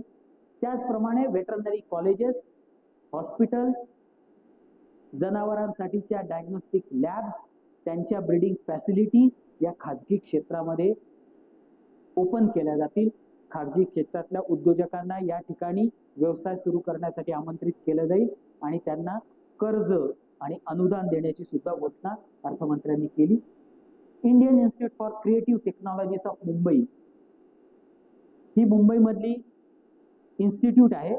ज्या इन्स्टिट्यूटमध्ये AVGC म्हणजे ॲनिमेशन, व्हिज्युअल इफेक्ट, गेमिंग आणि कॉमिक्स, आपण जे काही मोबाईलवर सगळं बघतो हे, ह्या सगळ्याचं कंटेंट क्रिएशन करण्याचं काम या इन्स्टिट्यूटमध्ये होतं. या इन्स्टिट्यूटला आर्थिक मदत दिली जाईल जेणेकरून 15,000 शाळांमध्ये आणि 500 कॉलेजेसमध्ये AVGC कंटेंट लॅब तयार केल्या जातात. म्हणजे ॲनिमेशन आणि या क्षेत्रामध्ये कंटेंट क्रिएशनसाठी आवश्यक असलेले ज्ञान हे 15,000 कॉलेजेस आणि 15,000 शाळा आणि 500 कॉलेजेसमध्ये देण्यासाठी या इन्स्टिट्यूटला आर्थिक पाठबळ दिलं जाईल, जी इन्स्टिट्यूट हे काम करेल. National institute of design north इंडियामध्ये स्थापन केली जाईल. कुठल्याही गोष्टीचं उत्पादन करण्याआधी त्याचं डिझाईन तयार करावं आणि ते डिझाईन जितकं इफेक्टिव्ह आणि सोपं असेल तितकं ते उत्पादन बाजारपेठेमध्ये यशस्वी होतं. ही डिझायनिंग इन्स्टिट्यूट तयार केली जातील. 5 युनिव्हर्सिटी टाउनशिप्स तयार केल्या जातील. जे काही मोठे औद्योगिक क्षेत्र आहे, लॉजिस्टिक क्षेत्र आहे, त्याच्या जवळपास या युनिव्हर्सिटीज परदेशी युनिव्हर्सिटींच्या सहाय्याने टाउनशिप्स तयार केले जातील. त्यामध्ये कॉलेजेस असतील, ट्रेनिंग सेंटर असेल, स्किल सेंटर्स असेल, त्याचप्रमाणे रेसिडेन्शियल कॉम्प्लेक्सही असतील. Pilot scheme for upskilling 10,000 guides in 20 tourist centre. 20 tourist सेंटरमध्ये पुढच्या वर्षभरामध्ये 10,000 गाईड्सला त्यांचं स्किल, जे आता ते काम करतायत त्या युवकांना त्यांचं स्किल वाढवण्यासाठीचा प्रयत्न केला जाईल. रोजगार क्षम उद्योजक किंवा युवक तयार करण्यासाठी काय केलं जाईल हे या अर्थसंकल्पात अर्थमंत्र्यांनी सांगितलं. मॅन्युफॅक्चरिंग क्षेत्रासाठी काही गोष्ट झाली. पहिली गोष्ट झाली बायोफार्मा शक्ती. भारताला ग्लोबल बायोफार्मा मॅन्युफॅक्चरिंग हब तयार करण्याची घोषणा अर्थमंत्र्यांनी केली. पुढच्या 5 वर्षासाठी 10,000 कोटीची तरतूद झाली. 3 नवीन national institute of pharmaceutical education and research निर्माण केले जातील आणि सध्या असलेल्या 7 ज्या काही इन्स्टिट्यूट आहेत त्यांना अपग्रेड केलं जाईल. सेमी कंडक्टर, आपल्या सगळ्यांना माहिती आहे की सेमी कंडक्टरचं उत्पादन हे दुर्मिळ खनिजांवर अवलंबून असतं आणि दुर्मिळ खनिजांचा जगभरामध्ये कृत्रिमरित्या तुटवडा निर्माण करून सेमी कंडक्टरचं प्रोडक्शन कमी करणं आणि त्याचा विपरीत परिणाम हा auto, particularly electric auto, solar आणि इतर क्षेत्रांमध्ये होतो. गेल्या 2-3 वर्षापासून भारत सरकारने जाणीवपूर्वक हा प्रयत्न केला आहे. त्यामुळे सेमी कंडक्टरसाठी इक्विपमेंटचं प्रोडक्शन, त्यांच्या मटेरियलचं उत्पादन, डिझायनिंग, IP या सगळ्या सप्लाय चेनमध्ये प्रोत्साहन देण्याचा अर्थमंत्र्यांनी सादर केलं. इलेक्ट्रॉनिक कॉम्पोनंट मॅन्युफॅक्चरिंग स्कीममध्ये गेल्या 2-3 वर्षामध्ये भारतामध्ये मोठी प्रगती झाली आहे. मागच्या वर्षी या संबंधितली जी योजनेची घोषणा अर्थसंकल्पात झाली होती, त्याला 22,000 कोटीची तरतूद होती. त्या 22,000 कोटीच्या खर्चाच्या तरतुदीच्या अगेन्स्ट सरकारकडे 40,000 कोटी रुपयांचे प्रस्ताव आले. त्यामुळे पुढच्या वर्षासाठी सरकारने याची तरतूद 40,000 कोटी रुपये केलेली आहे. जे काही ग्रीनफील्ड किंवा ब्राऊनफील्ड प्रोजेक्ट उभे राहतील त्यांच्या 25% भांडवल खर्च हा सरकारतर्फे या फंडातनं दिला जाईल. रेअर अर्थ कॉरिडॉर ओडिसा, केरला, आंध्र प्रदेश, तामिळनाडूमध्ये उभे केले जातील, शोधले जातील.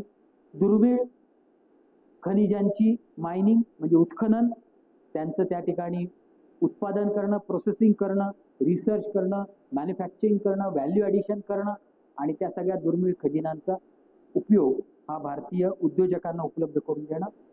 कॅपिटल गुड मॅन्युफॅक्चरिंग कपॅसिटी, कुठलाही उद्योग वाढायचा असेल त्या उद्योगांसाठी आवश्यक असलेल्या मशिनरीचं उत्पादन वाढलं पाहिजे आणि म्हणून पब्लिक सेक्टर अंडरटेकिंगच्या अंतर्गत हायटेक टूल रूम्स शोधल्या जातील. कन्स्ट्रक्शन, इन्फ्रास्ट्रक्चर यांच्यासाठी लागणारी जी उपकरणं आहेत त्यांच्या उत्पादनाला प्रोत्साहन दिलं जाईल, त्याच्यामध्ये रिसर्च केला जाईल. कंटेनर्सच्या उत्पादनाला प्रोत्साहन दिलं जाईल. मी जे मगाशी म्हटलं टार्गेटेड स्कीम्स आहेत. आंतरराष्ट्रीय बाजारपेठेत कंटेनर अत्यंत आवश्यक असतो. आपण बघतो कंटेनरमध्ये मालाची वाहतूक होते. जगभरामध्ये 80% कंटेनरचं उत्पादन चीनमध्ये होतं आणि या मोनोपोलीचा उपयोग चीन त्यांच्या फायद्यासाठी करतो. त्यामुळे पुढच्या काही वर्षामध्ये भारतात कंटेनरचं उत्पादन वाढवायचं, जेणेकरून त्याचा आर्थिक लाभही होईल आणि चीनवर आपलं असलेलं अवलंबित्वही कमी होईल. त्यामुळे कंटेनर निर्मितीसाठी किमान पुढच्या वर्षभरात 30,000 कंटेनरचं उत्पादन देशभरामध्ये वाढलं पाहिजे असं अर्थमंत्र्यांनी जाहीर केलं. मॅन्युफॅक्चरिंगमध्ये टेक्सटाईलसाठी मात्र बऱ्याच गोष्टींचा उल्लेख, तरतुदी, घोषणा झाल्या. टेक्सटाईल हे आपल्या आर्थिक प्रगतीसाठी सगळ्यात जास्त रोजगार निर्माण करणारं क्षेत्र आहे. त्यामुळे टेक्सटाईलमध्ये natural fibre, silk, wool, jute यांच्यासाठी नवीन स्कीम काढली जाईल. एम्प्लॉयमेंट आणि टेक्सटाईलच्या एक्सपान्शनसाठी विशेषतः machinery, tech upgradation, common testing आणि सर्टिफिकेशन सेंटर्स काढले जातील. नॅशनल हँडलूम अँड हँडीक्राफ्ट प्रोग्राममध्ये विवर आणि आर्टिझनला आवश्यक असलेल्या सगळ्या प्रकारची मदत त्या ठिकाणी दिली जाईल. टेक्स इको इनिशिएटिव्हमध्ये ग्लोबली कॉम्पिटिटिव्ह आणि सस्टेनेबल टेक्स आणि विशेषतः गारमेंट्स, कपडे निर्मितीची उत्पादनाची सोय केली जाईल. समर्थ 2.0 या स्कीम खालती टेक्सटाईल इंडस्ट्रीमध्ये काम करणारे जे कामगार आहेत त्यांच्या कौशल्यामध्ये वाढ केली जाईल. 5 मेगा टेक्सटाईल पार्क उभे केले जातील.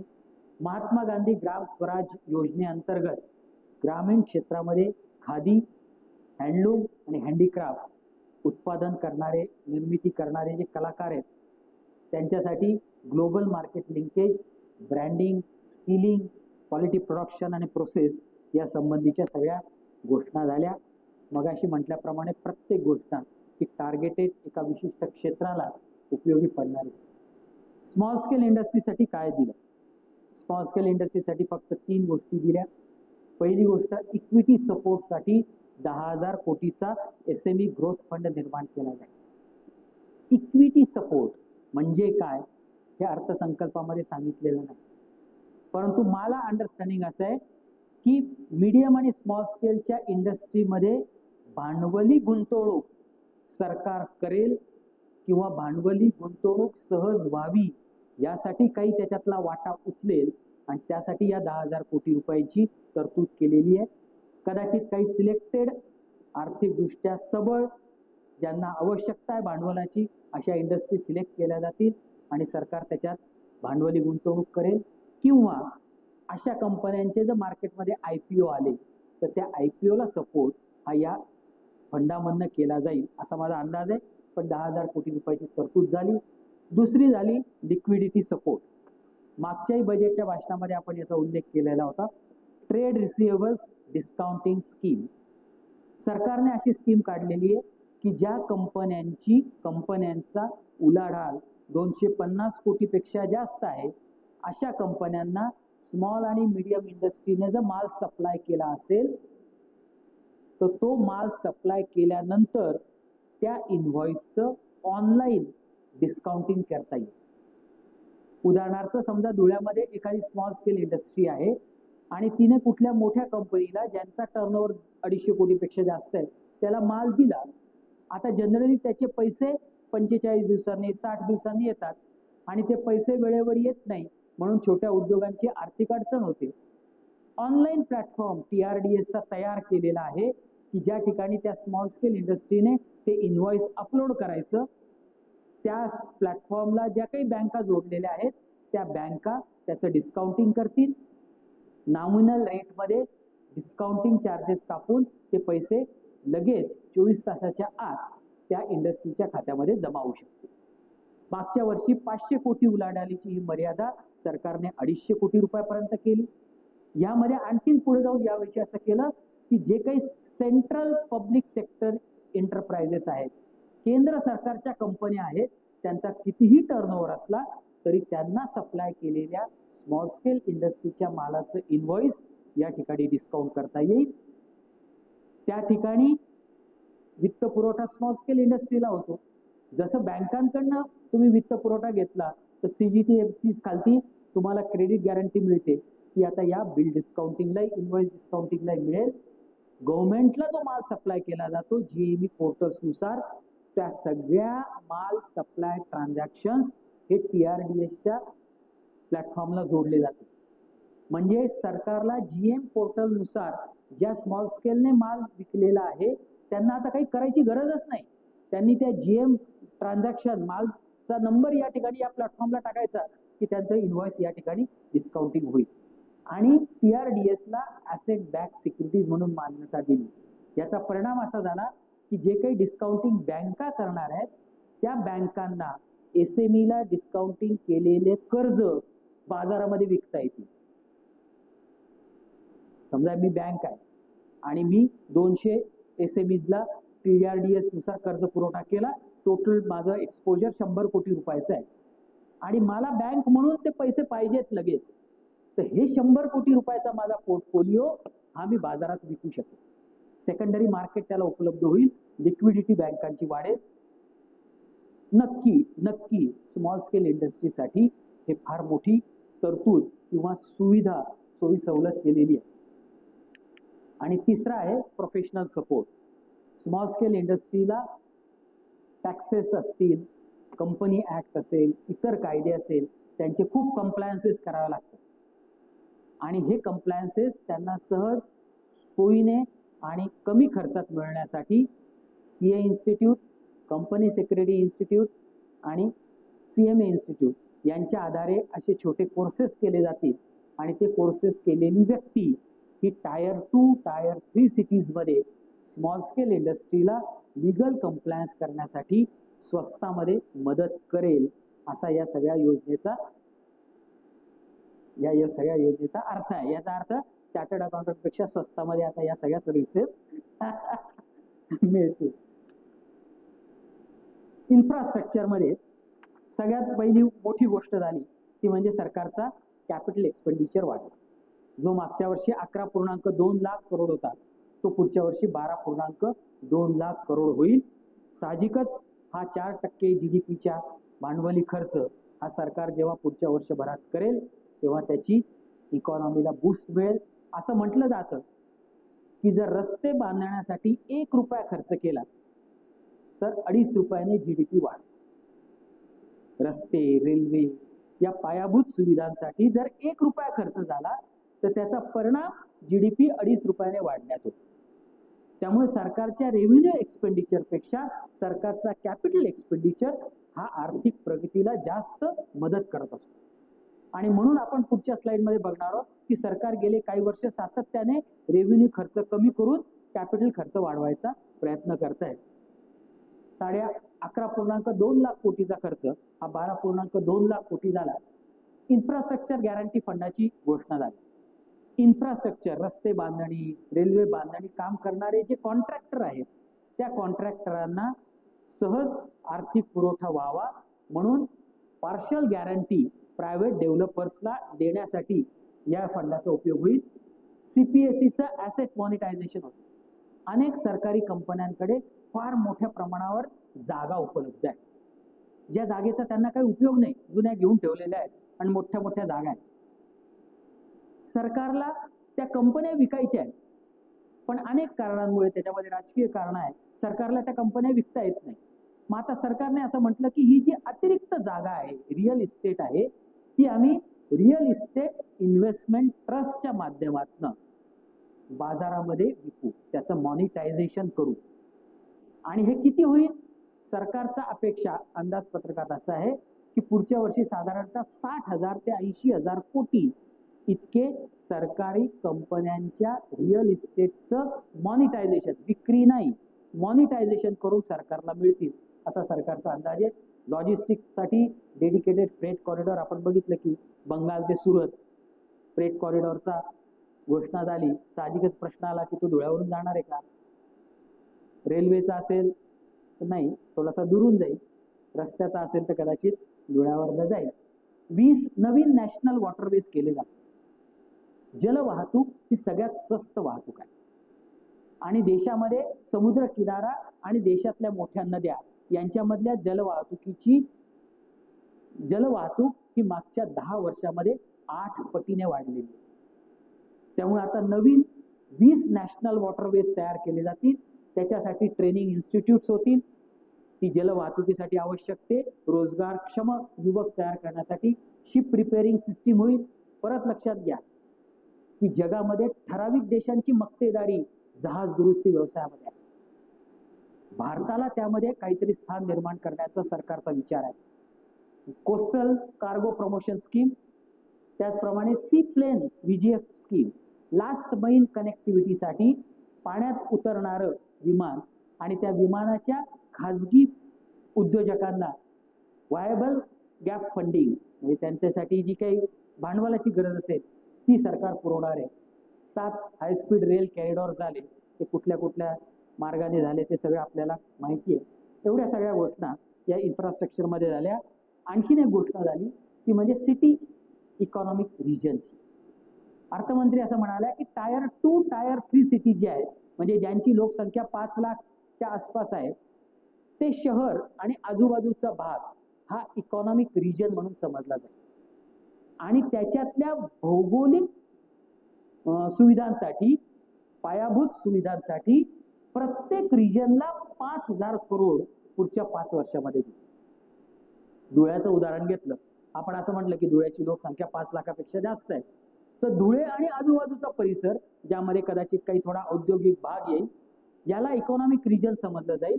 आणि त्याच्यातल्या पायाभूत सुविधासाठी प्रत्येक रिजनला पुढच्या 5 वर्षामध्ये 5,000 कोटी. असे किती रिजन होतील त्याचा काही उल्लेख झालेला नाही. कदाचित बघू किती होतील तेवढे, किंवा जेवढा निधी असेल तेवढा, असा कदाचित अर्थमंत्र्यांचा विचार असेल. परंतु अशा प्रत्येक रिजनला 5,000 कोटी पुढच्या 5 वर्षात देण्याची घोषणा झाली. काही इंटरेस्टिंग घोषणा झाल्या ज्या फार कदाचित महत्वाच्या नसतील, पण मला असं वाटतं मी तुम्हाला सांगाव्यात. टेलिस्कोप इन्फ्रास्ट्रक्चर फॅसिलिटी 4 ठिकाणी उघडली आहे. टेलिस्कोप कशासाठी? ॲस्ट्रोफिजिक्स आणि ॲस्ट्रॉनॉमी यांच्या अभ्यासासाठी, जिथून आकाश स्पष्ट दिसतं अशा 4 ठिकाणी ती फॅसिलिटी उभी केली जाईल. National destination for digital knowledge grid उभारलं जाईल. देशातल्या विविध ठिकाणांचं सांस्कृतिक, ऐतिहासिक महत्त्व डॉक्युमेंट करायचं. म्हणजे आता वाराणसी असेल तर काय वाराणसीचा इतिहास आहे, काय त्याची संस्कृती आहे, काय त्याचं सांस्कृतिक महत्त्व आहे, याचं डॉक्युमेंटेशन करायचं आणि ते एका ठिकाणी उपलब्ध करायचं. वर्ल्ड क्लास ट्रेकिंग आणि हायकिंग एक्सपिरियन्सेस. आपल्या देशामध्ये विशेषतः हिमालय आणि ईस्टर्न घाटमध्ये असे अनेक ट्रेक रूट्स आहेत की जे इतर देशातल्या कुठल्याही ट्रेक रूट्सपेक्षा कमी सिनेटिक नाहीत, पण त्याचं ब्रँडिंग होत नाही, मार्केटिंग जगामध्ये होत नाही. तर हिमाचल प्रदेश, उत्तराखंड, जम्मू आणि काश्मीर आणि ईस्टर्न घाट या सगळ्यांमध्ये असे ट्रेक्स तयार केले जातील, डेव्हलप केले जातील, मार्केटिंग केलं जाईल. 15 आर्किओलॉजिकल साईट पब्लिकला ओपन केल्या जातील. पाटणला तुम्ही गेले असाल, मी गेलोय गुजरातमध्ये पाटण, इथं हे जातं काय म्हणतात त्याला, एक्सकॅव्हेशन होतं आणि त्याचं जुने काही सापडलं. आपण जर पाटणला गेलो ना, तर ज्या ठिकाणी खोदकाम होतंय त्या एरियामध्ये आपल्याला जाऊ देत नाही. एक म्युझियम आहे, तेवढं म्युझियम तुम्ही फक्त बघा आणि परत या. सरकारने आता सांगितलं की नाही, आम्ही या साईट्स पब्लिकला ओपन करू आणि त्या ठिकाणी एक ठराविक मार्ग असेल, गाईड असेल, तुम्हाला त्या मार्गाने प्रत्यक्ष ज्या ठिकाणी उत्खनन होतं त्या ठिकाणी जाऊन ती साईट बघता येईल. थोडं मला पर्सनली इंटरेस्टिंग वाटलं म्हणून मी तुम्हाला सांगितलं.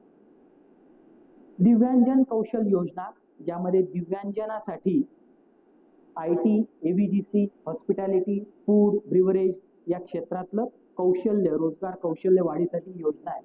दिव्यांग सहारा योजना, त्यांना त्यांचं दैनंदिन आयुष्य जगण्यासाठी जी साधनं लागतात, जी उपकरणं लागतात ती त्यांना देणं. आणि नॉर्थ ईस्ट रिजनमध्ये बुद्धिस्ट सर्किटचं डेव्हलपमेंट करणं, ज्या ठिकाणी बुद्धिस्ट मॉनेस्ट्रीज आहेत. तुम्ही जर गेले असाल नॉर्थ ईस्टर्न रिजनमध्ये, अतिशय सुंदर मॉनेस्ट्रीज आहेत. त्या मॉनेस्ट्रीजना टुरिस्ट सेंटर म्हणून डेव्हलप करायचं, त्यांची कनेक्टिव्हिटी, त्यांचं बाकीच्या गोष्टी, या सगळ्या गोष्टी झाल्या. मगाशी मी म्हटल्याप्रमाणे की या टार्गेटेड एफर्ट झाले, परंतु शेवटी बजेट म्हणजे काय, येणारा पैसा आणि जाणारा पैसा. त्यामुळे बजेट समजून घ्यायचं असेल तर सरकारचं आर्थिक गणित समजून घेतल्याशिवाय आपल्याला बजेट लक्षात येणार नाही. अतिशय थोडक्यात मी सरकारची 2024-25, 2025-26 आणि 2026-27 या आकडे सांगितले. टॅक्स रेव्हेन्यू जो 24-25 मध्ये 25 लाख करोड होता, यावर्षी तो 26,74,000 करोडपेक्षा जास्त असेल. पुढच्या वर्षी तो 28,66,000 करोड असेल. टॅक्स रेव्हेन्यू याचा अर्थ direct taxes, indirect taxes. Direct taxes याचा अर्थ इन्कम टॅक्स, इनडायरेक्ट टॅक्सेस याचा अर्थ GST. यापासून सरकारला मिळणारं उत्पन्न.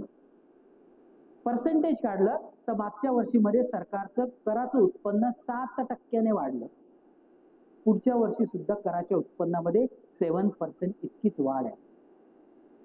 कराच्या उत्पन्नामध्ये सरकारची जी वाढ होती ना, ती 2 कारणांनी होती. एक, GDP वाढला की ऑटोमॅटिक उत्पन्न वाढ, आणि दुसरं, नवीन करदाते कराच्या जाळ्यात आले की कराचं उत्पन्न वाढलं. आपण या आकड्यांकडे अशा दृष्टीने बघितलं पाहिजे की पुढच्या वर्षासाठी सरकार काय विचार करते, की GDP वाढेल तेवढंच टॅक्सचं उत्पन्न वाढेल का काही नवीन करदाते कराच्या जाळ्यात ओढले जातील. या आकड्यांवरनं असं दिसतं की पुढच्या वर्षी GDP ग्रोथ 7% आहे आणि सरकारचा टॅक्स रेव्हेन्यू सुद्धा 7% नेच वाढणार आहे.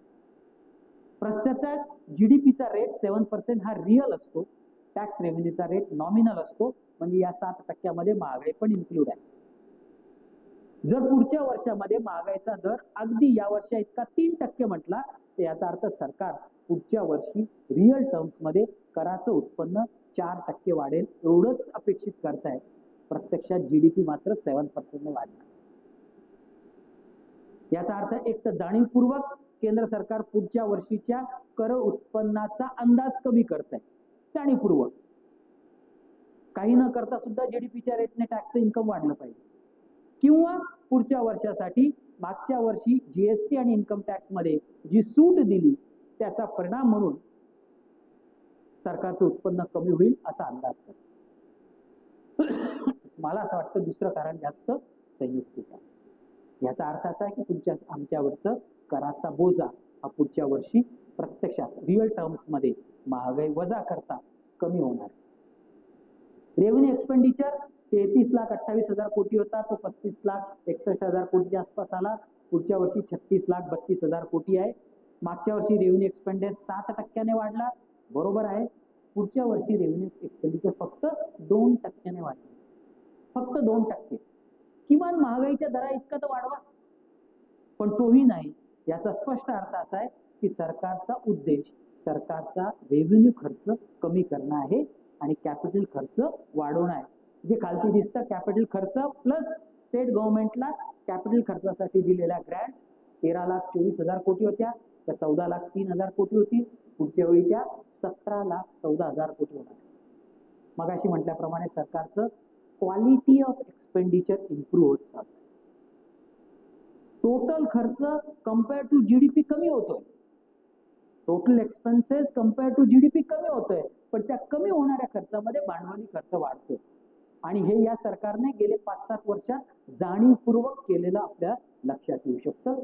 टोटल एक्सपेंडिचर आहे, बजेट किती रुपयाचं असेल? 53,47,315 कोटी रुपयांचं बजेट असेल. फिस्कल डेफिसिट, सरकार नेहमी तोट्यात चालतं, कारण सरकारकडे पैसा छापण्याचं मशीन असतं, त्यामुळे सरकार तोट्यामध्ये काम करू शकतं. सरकारचा पुढच्या वर्षीचा तोटा हा 16,95,768 कोटी असणार आहे. सरकार तोटा 2 मार्गाने भरतं. एक तर तुमच्या माझ्याकडनं सरकार कर्जाऊ घेतं किंवा नोटा छापतं. नोटा छापणं फारसं सरकार प्रेफर करत नाही, कारण नोटा छापल्या तर महागाई वाढते, उत्पादकता वाढत नाही. कर्ज घेणं हा सरकारच्या दृष्टीने जास्त सुरक्षित उपाय आहे. याचा अर्थ सरकार पुढच्या वर्षी देशभरातनं 16,95,000 रुपयाचं कर्ज घेणार आहे. सरकार जेवढं जास्त कर्ज घेईल तेवढं खाजगी क्षेत्राला कर्जाची उपलब्धता कमी होते. सरकार जेवढं जास्त कर्ज घेईल तेवढे व्याजाचे दर वाढतात. व्याजाचे दर वाढले की महागाई वाढते, वस्तूंच्या किमती वाढतात, तुमचा माझा कर्जाचा EMI वाढतो, आपल्या हातामध्ये शिल्लक असणारी रक्कम कमी होते. हे सगळे विपरीत परिणाम सरकारच्या वाढीव कर्जामुळे होतात. आणि म्हणून शेवटचं जे आहे fiscal deficit to GDP ratio हा पहिला प्रायोरिटीचा मुद्दा असतो की सरकारची आर्थिक शिस्त किती सक्षम आहे हे बघण्याचा.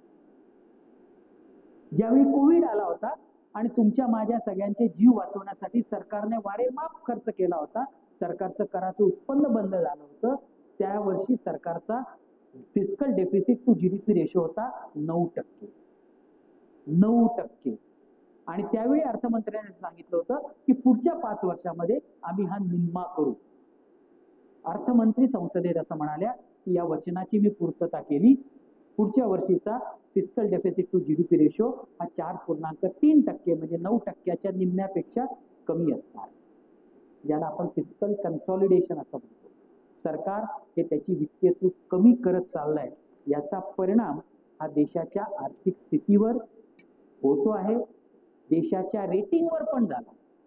मागच्या 2 वर्षभरामध्ये जगातल्या 2 नामांकित रेटिंग एजन्सीजने भारताचं सोव्हिनियर रेटिंग, याचा अर्थ भारताचा आता काय म्हणू आपण त्याला आर्थिक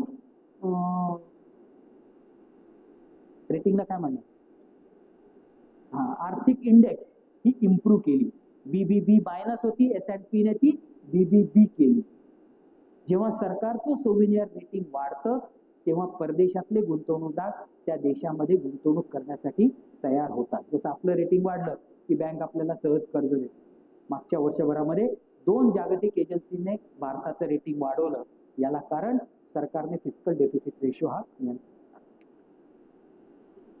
हे सगळं झाल्यानंतर प्रश्न येतो की इन्कम टॅक्स मध्ये काय झालं. मागच्याच बजेटमध्ये सरकारने घोषणा केलेली होती की 1 एप्रिल 2026 पासून नवीन इन्कम टॅक्स कायदा लागू होईल. आतापर्यंत इन्कम टॅक्स ऍक्ट 1961 चा कायदा होता. या 1 एप्रिल 2026 पासून income tax act 2025 income tax कायदा 2025 चा लागू होणार आहे. आणि तो मुळातच संसदेने मंजूर केलेला. त्यामुळे आज संसदेमध्ये मंजूर करण्यासाठी सरकारकडे 2 इन्कम टॅक्स ऍक्ट आहेत. जुन्या ऍक्ट मध्ये 2 महिने बाकी आहेत आणि नवीन ऍक्ट 1 एप्रिलला सुरू होणार.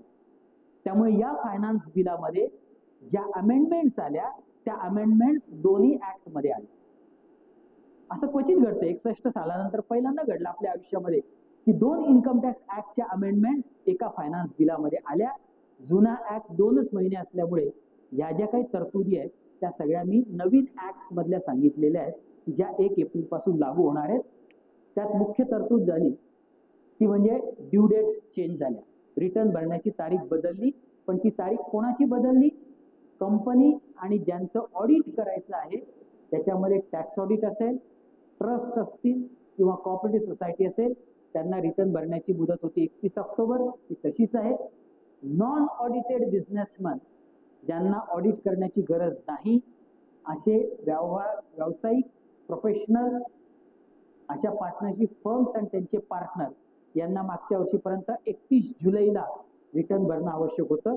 ती मुदत आता 31 ऑगस्ट केलेली, 1 महिन्याची मुदत वाढवली. याच्या व्यतिरिक्त जे असेसेस आहेत ज्याच्यामध्ये नॉन बिझनेसमॅन किंवा सॅलरीड लोक येतात, ज्यांना मागच्या वर्षी पण 31 जुलै मुदत होती, याही वर्षी त्यांना 31 जुलै मुदत झाली. चार्टर्ड अकाउंटंटच्या दृष्टीने थोडीशी दिलासा देणारी गोष्ट आहे की 31 ऑक्टोबरला सॅलरीचं रिटर्न भरायचं, बिझनेसमॅनचं 31 ऑगस्टला भरायचं आणि 30 सप्टेंबरपर्यंत ऑडिट करायचं आणि त्याचं रिटर्न 31 ऑक्टोबरला करायचं. होप सो की पुढच्या वर्षी आमचं आयुष्य जरा थोडंसं सुखकारक होईल. रिवाइज रिटर्न भरण्याची जी मुदत होती ती 31 डिसेंबरपर्यंत होती. असेसमेंट इयरमध्ये 9 महिन्यामध्ये तुम्हाला तुमचं चुकलेलं रिटर्न किंवा इम्प्रूव्ह रिटर्न भरता येत होतं. ती मुदत आता आणखीन 3 महिन्यांनी वाढवली, 31 मार्च केली. लेट फी जी आहे ती बिलेटेड रिटर्न भरायची लेट फी 1000 आणि 5000 रुपये आणि त्याची मुदत 5 मार्च पर्यंत केली. रिवाइज रिटर्न 31 डिसेंबर पर्यंत भरलं तर लेट फी नाही. 31 डिसेंबर नंतर जी 3 महिन्याची मुदत वाढली त्याच्यामध्ये जर रिवाइज रिटर्न भरायचं असेल तर 5 लाख खालच्या उत्पन्नाला 1000, 5 लाखाच्या वरच्या उत्पन्नाला 5000 इतकी लेट फी द्यावी लागेल. काही इन्कम एक्झम्प्ट होती की जी इन्कम एक्झम्प्ट नव्हती, ज्यांच्यावर टॅक्स मधनं पूर्ण सूट दिली. Disability pension to arm forces persons on premature retirement due to bodily disability. सैन्य दलामधले जे जवान शारीरिक दुखापतीमुळे लवकर रिटायरमेंट ज्यांना मिळते, रेग्युलर रिटायरमेंटच्या आधी ज्यांना रिटायरमेंट मिळते त्यांना मिळणारं पेन्शन हे इन्कम टॅक्स मधनं पूर्णपणे सूट असेल. Interest received on compensation by motor accident claim tribunal. एखाद्या व्यक्तीला अपघात झाला, त्या अपघाताची भरपाई मिळते, त्या भरपाईवर टॅक्स नाहीच आहे, पण त्या भरपाईवर जे व्याज मिळतं ते व्याज टॅक्सेबल होतं. सरकारने 1 एप्रिल पासून ते व्याजावरचा सुद्धा इन्कम टॅक्स काढून टाकला. Income accrued outside India to NRI for last 5 years visiting India for rendering any service will be tax free for the next 5 years. बघा, मी म्हटलं टार्गेटेड कसं केलं. जो परदेशी नागरिक किंवा नॉन रेसिडेंट इंडियन मागचे 5 वर्ष भारताबाहेर होता आणि कुठलंही कामधंदा रोजगार करण्यासाठी तो पहिल्यांदा भारतात आला, तर पुढचे 5 वर्ष परदेशात मिळणारं उत्पन्न भारतात टॅक्सेबल होणार नाही. एखादा भारतीय युवक 10 वर्ष झाले अमेरिकेत नोकरी करतो आणि आता या सगळ्या घोटाळ्यामुळे H-1 व्हिसामुळे त्याला परत यावं लागलं आणि त्याने भारतात नोकरी स्वीकारली, तर भारतातल्या नोकरीच्या उत्पन्नावर त्याला भारतात टॅक्स भरायचा आहे. पण अमेरिकेमध्ये जर त्याला काही उत्पन्न मिळालं तर ते पुढचे 5 वर्ष भारतामध्ये टॅक्सेबल असणार नाही. तुमच्या सहज लक्षात येईल की कोणासाठी ही तरतूद केली. Foreign company procuring data centre services from specified Indian data centres tax free till 31 March 2047. क्लाउडवर आपण डाटा स्टोअर करतो, प्रत्यक्षात तो ढगात नसतो, तो कुठल्या तरी डाटा सेंटरमध्ये असतो आणि ही डाटा सेंटर संपूर्ण जगभरामध्ये विखुरलेली आहे. गुगल असेल, मायक्रोसॉफ्ट असतील, या कंपन्या जगभरातल्या वेगवेगळ्या डाटा सेंटरमध्ये आपली माहिती स्टोअर करत असतात आणि त्यासाठी आपल्याकडनं चार्जेस घेतात. केंद्र सरकारने असं सांगितलं की जर अशी कंपनी भारतात आली आणि तिने भारतातलं डेटा सेंटरवर डाटा स्टोअर केला, भारतातलं डेटा सेंटर त्या कंपनीच्या मालकीचं नसेल, ते भारतातल्या कंपनीच्या मालकीचं असेल, पण त्या डाटा सेंटरवर उदाहरण सांगू, समजा गुगल भारतात आलं, धुळ्यामध्ये आलं, धुळ्यातल्या उद्योजकाने डाटा सेंटर टाकलेलं आहे, गुगलने ते डाटा सेंटर धुळ्यामध्ये वापरलं, तर ते केवळ भारतातल्या डाटासाठी नसेल, ते जगभरातला डाटा देईल. त्यामुळे त्या कंपनीचं जगभरातल्या क्लाउड सर्व्हिसेस पासून मिळणारं उत्पन्न हे 2047 पर्यंत टॅक्स फ्री असेल. गुगल कंपनीला भारतातलं डाटा सेंटर वापरल्यामुळे जगभरातलं जे उत्पन्न मिळतं त्याच्यावर भारतात टॅक्स भरावा लागणार नाही. डाटा सेंटर मात्र भारतीय कंपनीच्या मालकीचं पाहिजे. त्या डाटा सेंटर मधली क्लाउड सर्व्हिसेस भारतात विकायची असेल तर त्यासाठी वेगळी कंपनी असली पाहिजे आणि भारतातला डाटा स्टोरेजचे सगळे नियम पालन करावं लागेल. मोठा मुद्दा असा आहे की आपल्या सगळ्यांचा डाटा गुगल कंपनी सिंगापूरला स्टोअर करते आणि म्हणून मी केलेल्या काही आर्थिक व्यवहारांची माहिती सरकारला गुगल कडनं पाहिजे असेल तर गुगल सांगतं की तो डाटा आमचा भारताच्या बाहेर आहे, आम्ही तुम्हाला देणार नाही. भारताच्या सरकारला तो डाटा मागण्याचा काही अधिकार नाही. या ठिकाणी मात्र तो डाटा भारतात स्टोअर होणार असल्यामुळे त्या डाटा वापरण्यावर किंवा अधिकारावर भारताचं नियंत्रण राहील. TDS TCS मध्ये काही बदल झाले, थोडक्यात सांगतो. कॉम्पेन्सेशन ऑन मॅच मी तुम्हाला म्हटलं त्याच्यावर 50,000पेक्षा जास्त TDS होता, तो काढून टाकला. आपण परदेशातल्या आपल्या मुलांच्या शिक्षणासाठी जे पैसे पाठवत होतो त्याच्यावर आपल्याला TDS लागत होता 5%, किंवा आपण परदेशात फिरायला जात होतो त्या फिरण्यासाठी जे टूर पॅकेज घेत होतो त्याच्यावर आपल्याला TCS लागत होता 10 लाखापर्यंत 5%, 10 लाखाच्या वरती 20%. तो सगळा रेट आता 2%पर्यंत आला. त्यामुळे आपल्या मुलांना किंवा परदेशी फिरायला जायला आपल्याला कमी पैसे लागतील. सप्लाय ऑफ मॅन पॉवर ही गोष्ट वर्क्स कॉन्ट्रॅक्ट मध्ये येते का प्रोफेशनल मध्ये येते याविषयी सगळा गोंधळ होता. त्यामुळे त्याला 1-2% ट्रॅक लागेल का 10% लागेल. सरकारने आता सांगितलं की supply of man power will be considered as A contract liable for 1 or 2% TDS, not necessary for TDS on purchase of immovable property for NRI. परकीय नॉन रेसिडेंट इंडियन कडनं तुम्ही जर इमूव्हेबल प्रॉपर्टी विकत घेतली तर तुम्हाला 1% TCS किंवा TDS कापून घ्यावा लागतो आणि तो कापण्यासाठी तुम्हाला टॅन नंबर घ्यावा लागतो ज्याची कदाचित भविष्यात तुम्हाला परत कधी गरज पडणार नसते. ती तरतूद काढून टाकली. आता तुमच्या पॅन नंबरवर तुम्ही TDS कापून भरू शकाल.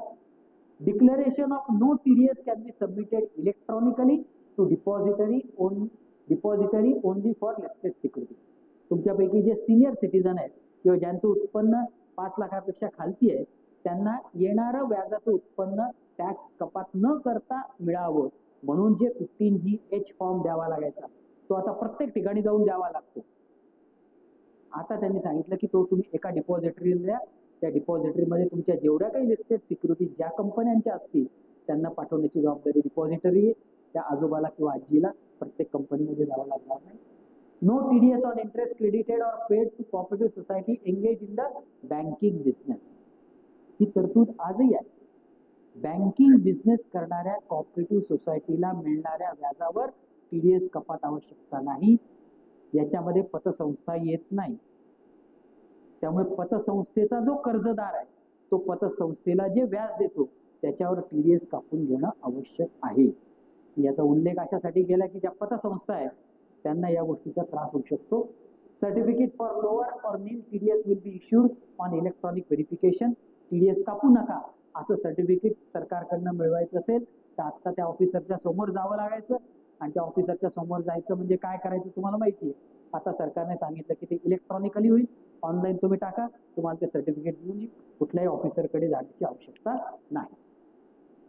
इन्कम टॅक्स मध्ये यावेळी फायनान्स बिलामध्ये जेवढ्या काही तरतुदी झाल्या, जेवढ्या काही अमेंडमेंट आहेत त्या 100% अमेंडमेंट असेसीच्या बाजूने. 100%.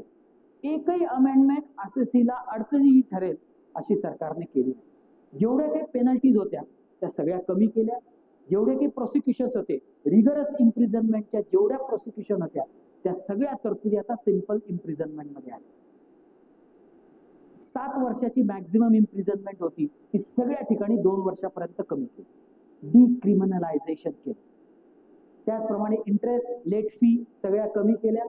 त्या एक तर डायल्यूट केल्या किंवा रिड्यूस केल्या. मात्र जो कायदा आलेला नाही त्याच्यात ते अमेंडमेंट सुरू झाले.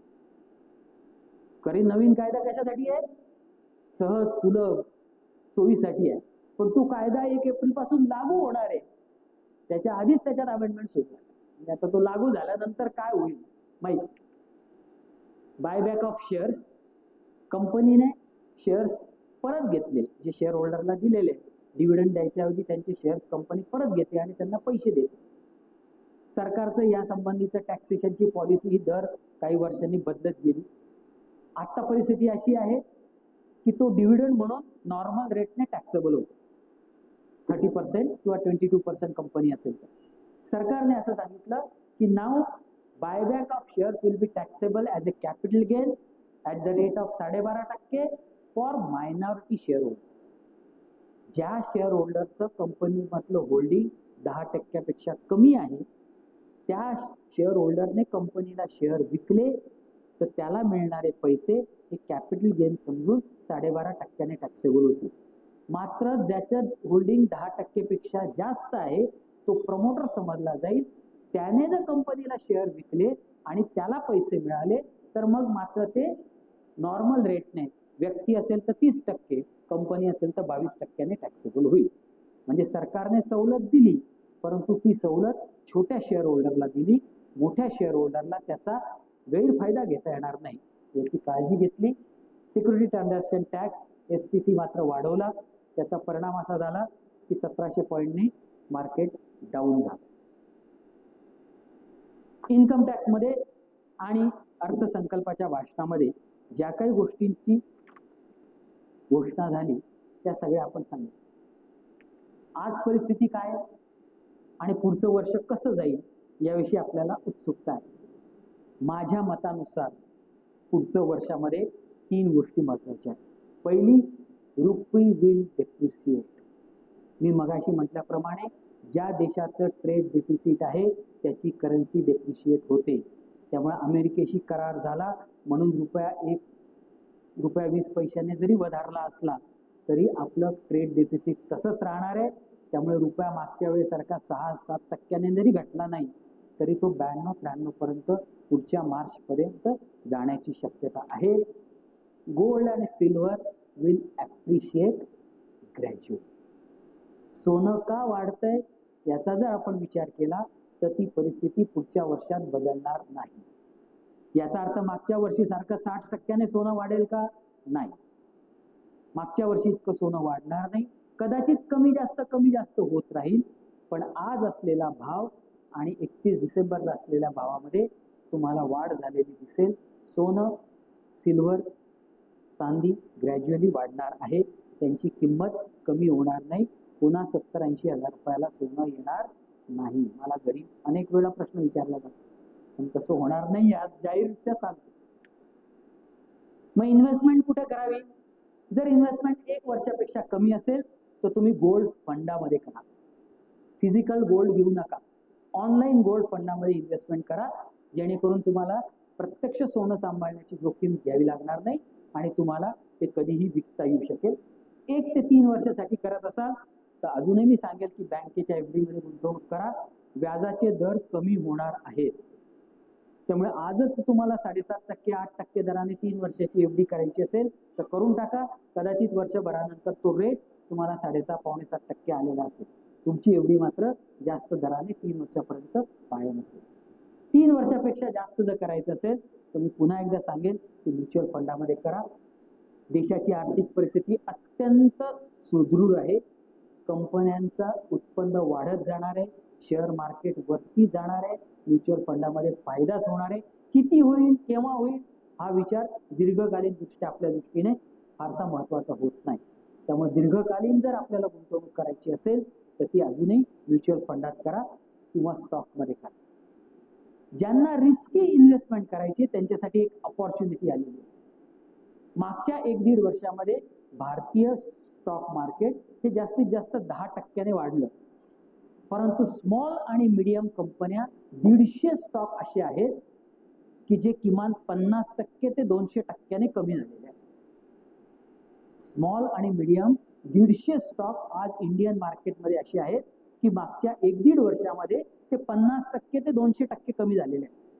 स्टॉक मार्केट 10% वाढलं पण हा स्टॉक 200% कमी झाला.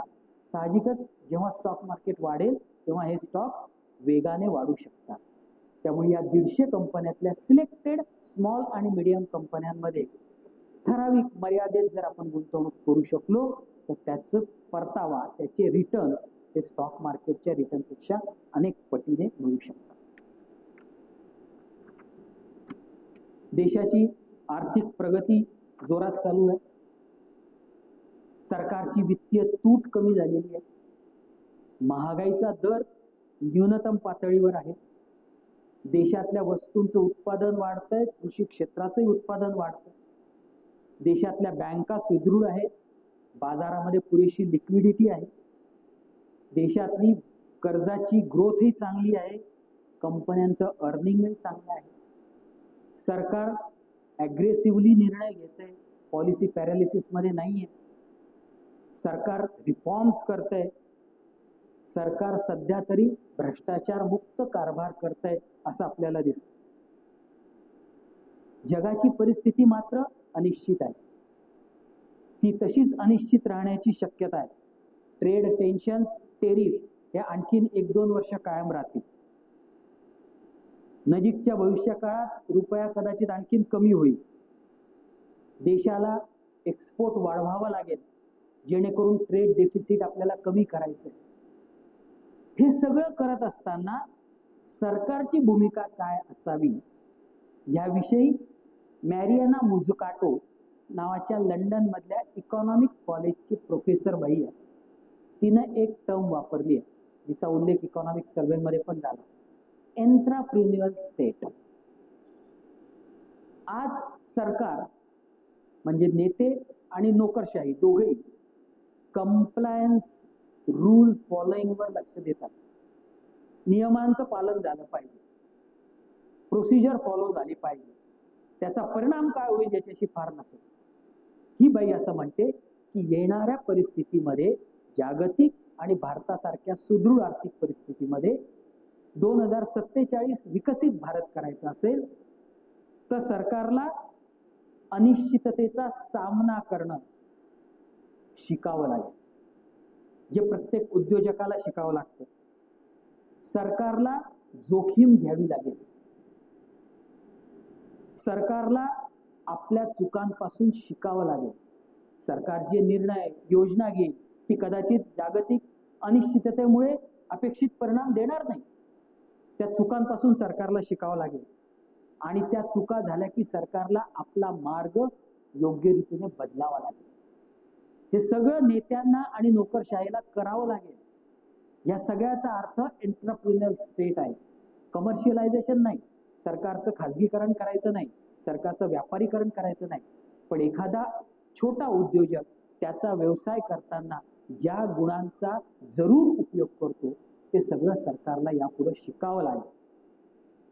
2047 साली विकसित भारत करायचा असेल तर ते करणं अत्यंत आवश्यक आहे. परंतु ती फक्त सरकारची जबाबदारी असेल का? नाही. मला असं वाटतं की आता वेळ अशी आलेली आहे की सरकारने जे काही करायचं होतं ते चांगलं व्यवस्थितरित्या करतंय. सरकार परफेक्ट नसेल, पण सरकार जास्त चांगल्या पद्धतीने कार्यक्षमपणे आपलं काम करतं. आता तुमची माझी जबाबदारी आहे की विकसित भारताचं स्वप्न 2047 साली पूर्ण करायचं. त्यासाठी आपल्याला प्रामाणिक व्यवहार करावा लागेल. आपले आर्थिक व्यवहार पारदर्शक आणि प्रामाणिक असले पाहिजेत. सामाजिक सलोखा, शांतता आपल्याला मेंटेन करायला लागेल. इतकंच नाही तर आरोग्य, स्वच्छता आणि पर्यावरण सुरक्षितता याच्याकडे आपल्याला लक्ष द्यावं लागेल. आरोग्याविषयी आता इकॉनॉमिक सर्वे मध्ये दिलेलं आहे की हायली प्रोसेस फूड आपण खातोय. गेल्या 10 वर्षामध्ये 17 पट प्रोसेस फूडचा खप आपल्या देशात वाढलेला आहे. मोबाईलचा यूज वाढलेला आहे, त्याचा परिणाम आपल्या मानसिक आरोग्यावर होतोय. हे सगळं इकॉनॉमिक सर्वे मध्ये दिलेलं आहे आकडेनिशी. विकसित भारत करायचा असेल तर या सगळ्या गोष्टींकडे आपल्याला लक्ष ठेवावं लागेल. आपला वैयक्तिक फायदा आणि राष्ट्रहित याच्यामध्ये आपल्याला राष्ट्रहिताकडे लक्ष द्यावं लागेल. राष्ट्र प्रथम हे आपल्याला म्हणावं लागेल. एवढं सांगतो आणि थांबतो. धन्यवाद.